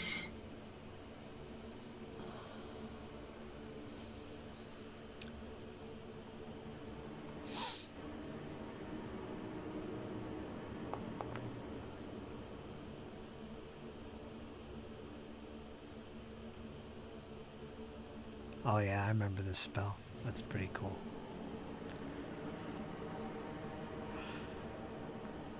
So his armor class is 27. You got a 19. Do you want to use a hero point if you have one? Nope, the Needle Darts is going to miss. All right. And for my last action, I will strike at them. Hurrah!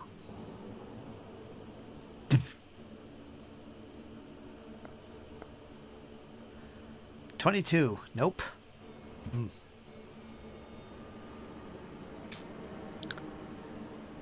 And that's it. So Draug will bite the stalagmite at the tip. And he will hero point that. So because there is such a thing. That hero point will pay off. And since he misses, he will do it again. God. 27 is a hit. It is. Does 25 damage.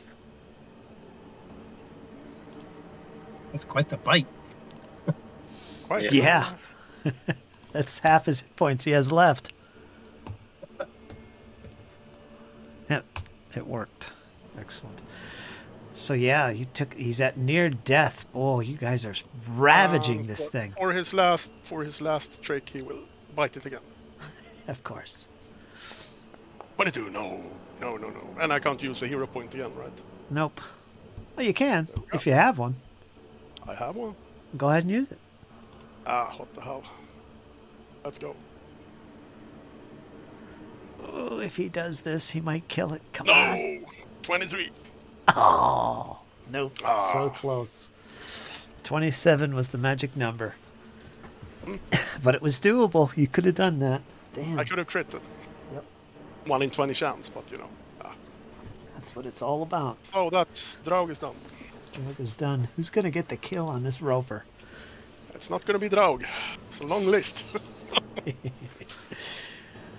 All right, next round rather. Bjorn, you're up. Freed of the tentacle. 27. Nope. Not like that, we're not. Alright, well, we'll use exacting strike on this guy. Nope. So I'll get to have a third with my second attack bonus. Winging and a missing. Nope. Cypher. Well, Cypher, you're not here. So I'm not going to get fancy. I'm going to cast that anthem again. La la la la la. Drag that. Let me see. Can I do anything else? Fitting water guidance. She only got 2 actions. Kinetic projectile magic missile. Boy, it's close. She's going to attempt that produce flame again, because she could get it. She could get it. 27. 33. No, it's not critical. Alright, so that's normal damage. 8, 12, 13, 16, 17, 20. Could be 20 points of damage max here. 15. 15 fire damage plus 10 is, guess what? 25. She got the kill. Cypher, describe how you destroy this creature with flame. Does anyone want to do it? I'll give you an extra hero point. Not that it matters. Wow. Sure, I can give it a try. As she kind of this small little ball of flame just kind of flickers into her hand for a minute, she kind of flexes her fingers to build up this rather large ball of flame before she sends it out over top of Valifor's head as it slams into the. I imagine that picture is accurate. As it slams into the creature's chest, whatever part of the being that controlled it, that crystal in the center, and it destroys it. And it shatters and crumbles. I want to say it turns into. Good job, guys. Turns into stone and falls to the ground and shatters, but I don't think it does. I think it actually just turns into mush. It was fire that destroyed it, though. Yeah, that was good. Gonna have to tell Rachel she finished off the roper with fire. That's great. Always seems to be the one not present that kills stuff. Every freaking time. Like the second week in a row, right? Third week in a row, maybe. Yeah. Was Martova was? Yeah, was Martova last week? Cypher this week. Yep. All right, so what else have we got going on here? You got, let's see, that enfeebled. Now that's something that's going to take at least 8 hours to get rid of. So if you got enfeebled 2, Is that what you have, Kyle? Yeah, that's what I got. Jeez, that's nasty. Enfeebled, of All right, course. guys, I gotta head out. I gotta take care of the baby. You're good, bud. Have a good one. All right, Jesse, I'll see Yeah. you tomorrow. Had a good time, and good job, guys. Yeah, I'll see you. Hi, Jess. see you, Jesse. I think Jesse was still in his truck. Yeah. Enfeebled, take a status penalty equal to the value of the strength-based rolls and DCs, such as strength-based melee attack rolls, strength-based damage rolls, and athletics checks. So it affects your strength, is what that does. All right. Utterly crippling for a fighter. Yeah, it's going to be 8 hours. I believe it said. Double check that so later. Going to be 16 hours, because if it only reduces by 1 every 8 hours, it's going to be 16 hours for I'm back.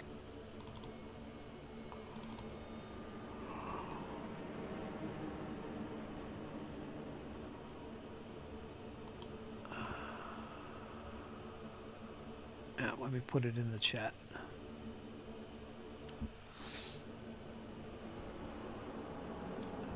This value decreases by 1 every 8 hours. Okay, that's all we needed to know.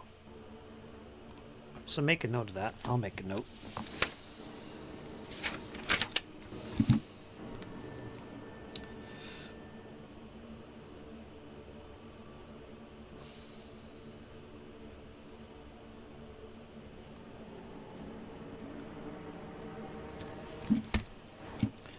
So anybody that's enfeebled, that's what it applies to.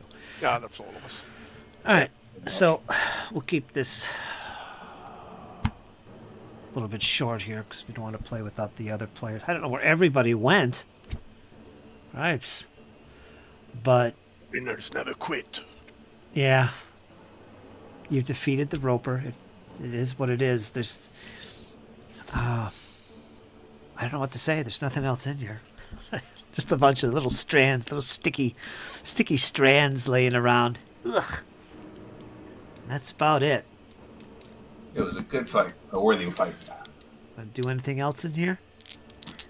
The only thing that Cad's going to do in here now is cast heal on himself and Bjorn. Yeah, take care of the healing. And as Draug's rage wears off, he's gonna lay down here in this small alcove and rest for a while.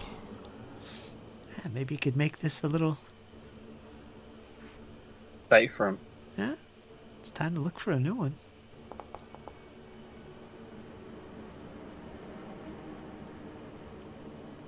So you guys do that and I'll mark off some time. Tell me what you're doing though, so I can keep track of it.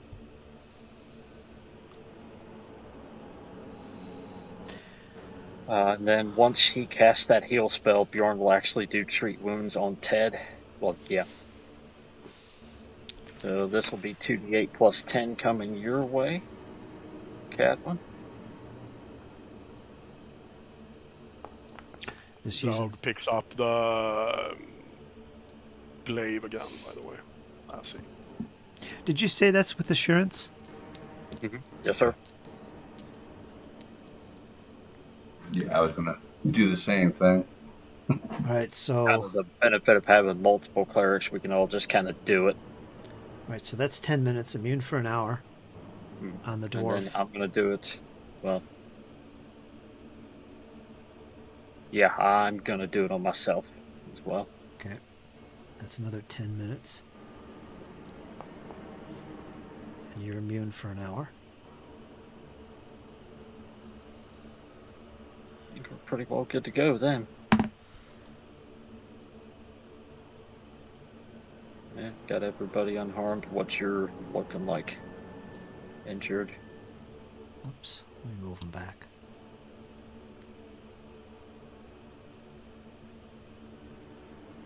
So the father there is still looking pretty rough.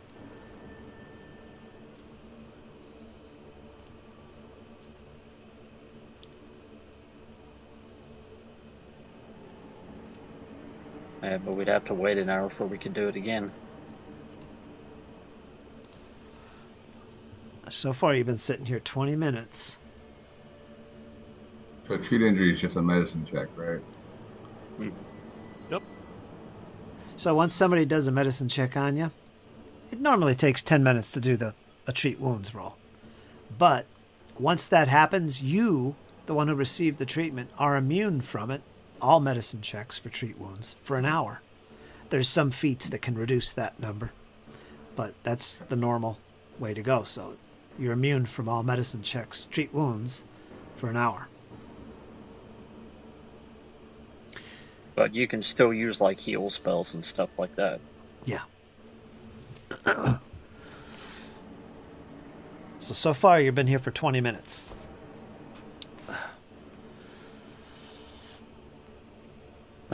Anybody have any heal spells? Potions? Well, I can use Sacred Ground. Or maybe you want to hold on to them. You're not really that bad. I mean, I don't know. That is pretty risky where you're at, hit points wise. I've got a ton of heal spells. That's why I took it. Do the 2-action one. That'll give you a... D8 plus 8. Yeah. Is it just a D8 or a 2D8?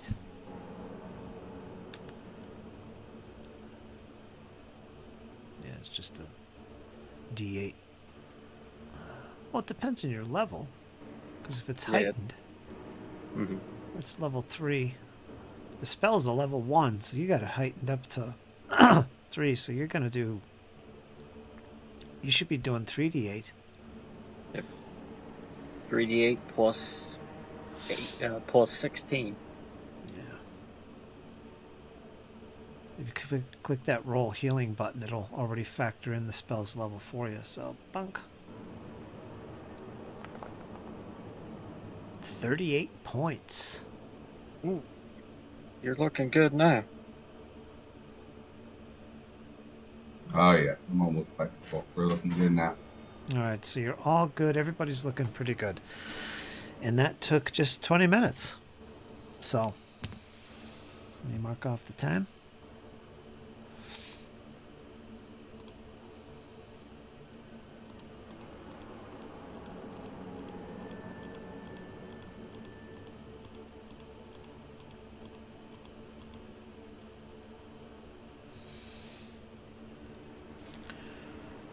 And, whoops, what's this? What happened there?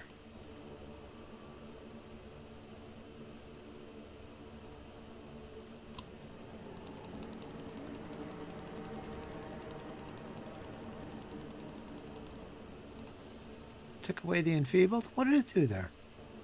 No. I don't know. It says everybody's enfeebled on my screen. I just got a bunch of red alerts. Something about enfeebled. 20 times because I added 20 minutes to the clock. I don't know. It's been a weird night. All right. Is there anything else you want to do right off the bat? Is there anything you could think of without getting too crazy here? That's about it, really. I mean, wanted to see where this way went to. You said there was a pool below where it was? Well, that's where the body landed. There's no pool per se. It's just the body of ash, I think. Gotcha. I was going to search that area beneath it for see if there's anything from its previous victims. You can do that. Give it a thorough search. Give me a blind perception roll. You can search that whole area there. Anyone else want to join him? Go ahead and give me a blind perception roll. Because you never know. And describe how you're looking, because that might negate your die roll and automatically reveal something. Otherwise, I'm just going to use your roll. So he's down in there in the ash of the remains of the creature, literally digging through down as far as he can, sifting through, feeling with his hands to see if there's just anything he can see or anything he can come across. Yeah, Bjorn will be kind of going along the walls by where the creature fell, kind of running his hands up and down the walls to check and make sure there's not anything in there, hidden ledges or anything. kind of just slowly running his hand across. And Drag will be pulling out an old sausage from his backpack and sit there and eat it while they go and search the walls. Give yourself a hero point, Draug. Thank you. An old sausage. While that's going on, yeah, this room doesn't seem to have anything at all in it. You see a few scratchings, Bjorn, along the wall where something was carving something, some kind of writing that you can't decipher at all. It doesn't even look like letters, just like little pictures of whatever creatures. I don't know, just scratchings, just evidence that somebody was in here. But there's nothing else in here. No treasure, no weapons, no evidence of any other creatures, no secret passages, hidden doors, nothing like that. It is quite damp in here, though. Kind of uncomfortable. So it looks like those creatures had entrapped this roper.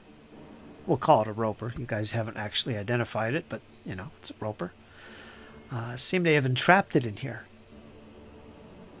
Somebody's been trapping monsters. And this one was a scary one, so they just left it in this cave and shut the door, maybe. They shut the door and barricaded it. Yeah. And that was about it.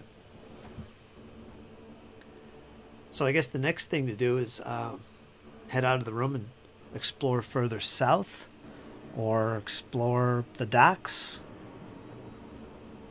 Yeah. That's up to you. Thinking about grabbing one of those boats and heading over to the east side there. You could do that. You want to head back up there to the platform? Oh, I just wanted to wait till everybody was here, but that okay. would Well, be let's wait for everybody to get here from the platform. There's no point to waiting in this empty cavern. There's nothing to do in here. Yeah, but that's my ultimate end goal, kind of get over there and see what we can see. You better refresh your browser, Fritz.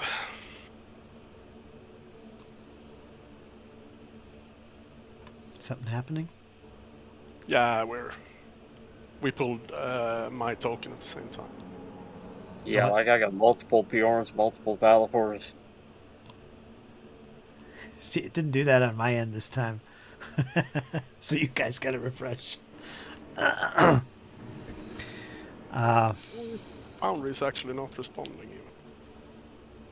Okay, so you guys head back to that space there, and we'll see what happens when the others come in.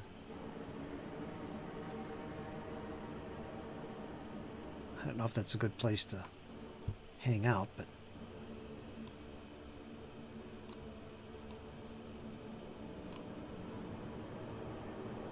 let's put you over there. All right, we'll call it here. So, yeah, let's do our outros. It was a very enjoyable session. I enjoyed it. A little overtime tonight. Ted's first go. Once again, I don't know. It wasn't flowing on my side of the screen tonight. I was having a lot of issues with the tokens tonight. I could tell. And it kind of slowed things down for my side of the fence, which is sad. Sad. But I don't know. We got pretty far tonight. Did a little more than I thought we would do. What'd you guys think? What'd you think, Kyle? I had an absolute blast, as I always do. I mean, it was kind of me and Jess against the world again there. Two fighters just duking it out. We had that guy pinned in the room there, and that's what I was kind of talking with Jess. I was like, yeah, in those small confined spaces, we have more of a fight with the actual environment getting into position than we do fighting the enemy. So, yeah, had fun. We got to knock off a pretty intense creature. So I know that I enjoyed myself. I thought maybe there was a chance this creature was going to do you guys in. He's going to do somebody in. I was thinking that was going to be the case. But you guys turned it around. So Yeah, we congrats definitely on that. rose to the occasion on that one. What'd you think? Ted, it was your first game with us. What'd you think? Whew. I'm thinking there's a lot more rust I need to knock off than I realized. Of course, first time you play a character, you're still trying to get the feel for it, trying to get the flow of your character. It's going to take a couple sessions for that. I enjoyed it. Actually, I enjoyed it thoroughly. You know, a fight with a roper is always an intense fight because they're a tough creature. And as far as doing us in, that would have been me. I was right there at death's door, so it very well could have been a one-shot character. Yeah, you were taking a beating tonight a few times, and I was thinking, boy, it seems to be going in his direction as far as being wiped out. But nah, you held in there.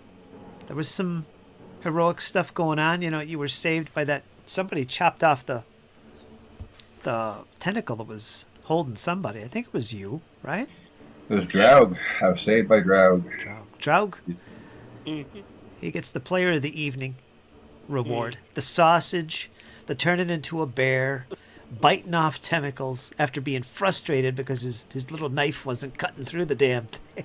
The little two-handed hellish demon knife doesn't do anything. He just bit into it. Yeah, and that's the... I'm gonna segue into me here, since we're... Go for it. You mentioned my name. It is kind of... I'm not gonna say frustrating, but in a way it is frustrating that we play on a level where you kind of need to do a lot of damage in one hit.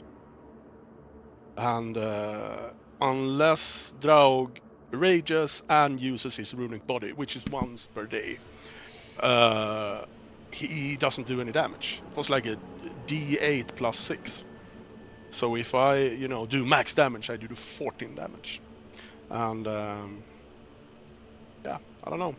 Sucks stumbling into a cavern naked, I guess. Yeah. And having to do with what you got. But still, did you have fun? Your role playing? Oh, yeah. As always, I mean, enjoyed it That's super the well. key. The other thing is just a mechanical thing, That's the key. Screw the mechanics. Yeah, I'm super happy. Can't wait until next Sunday. Anything else to add, Ted?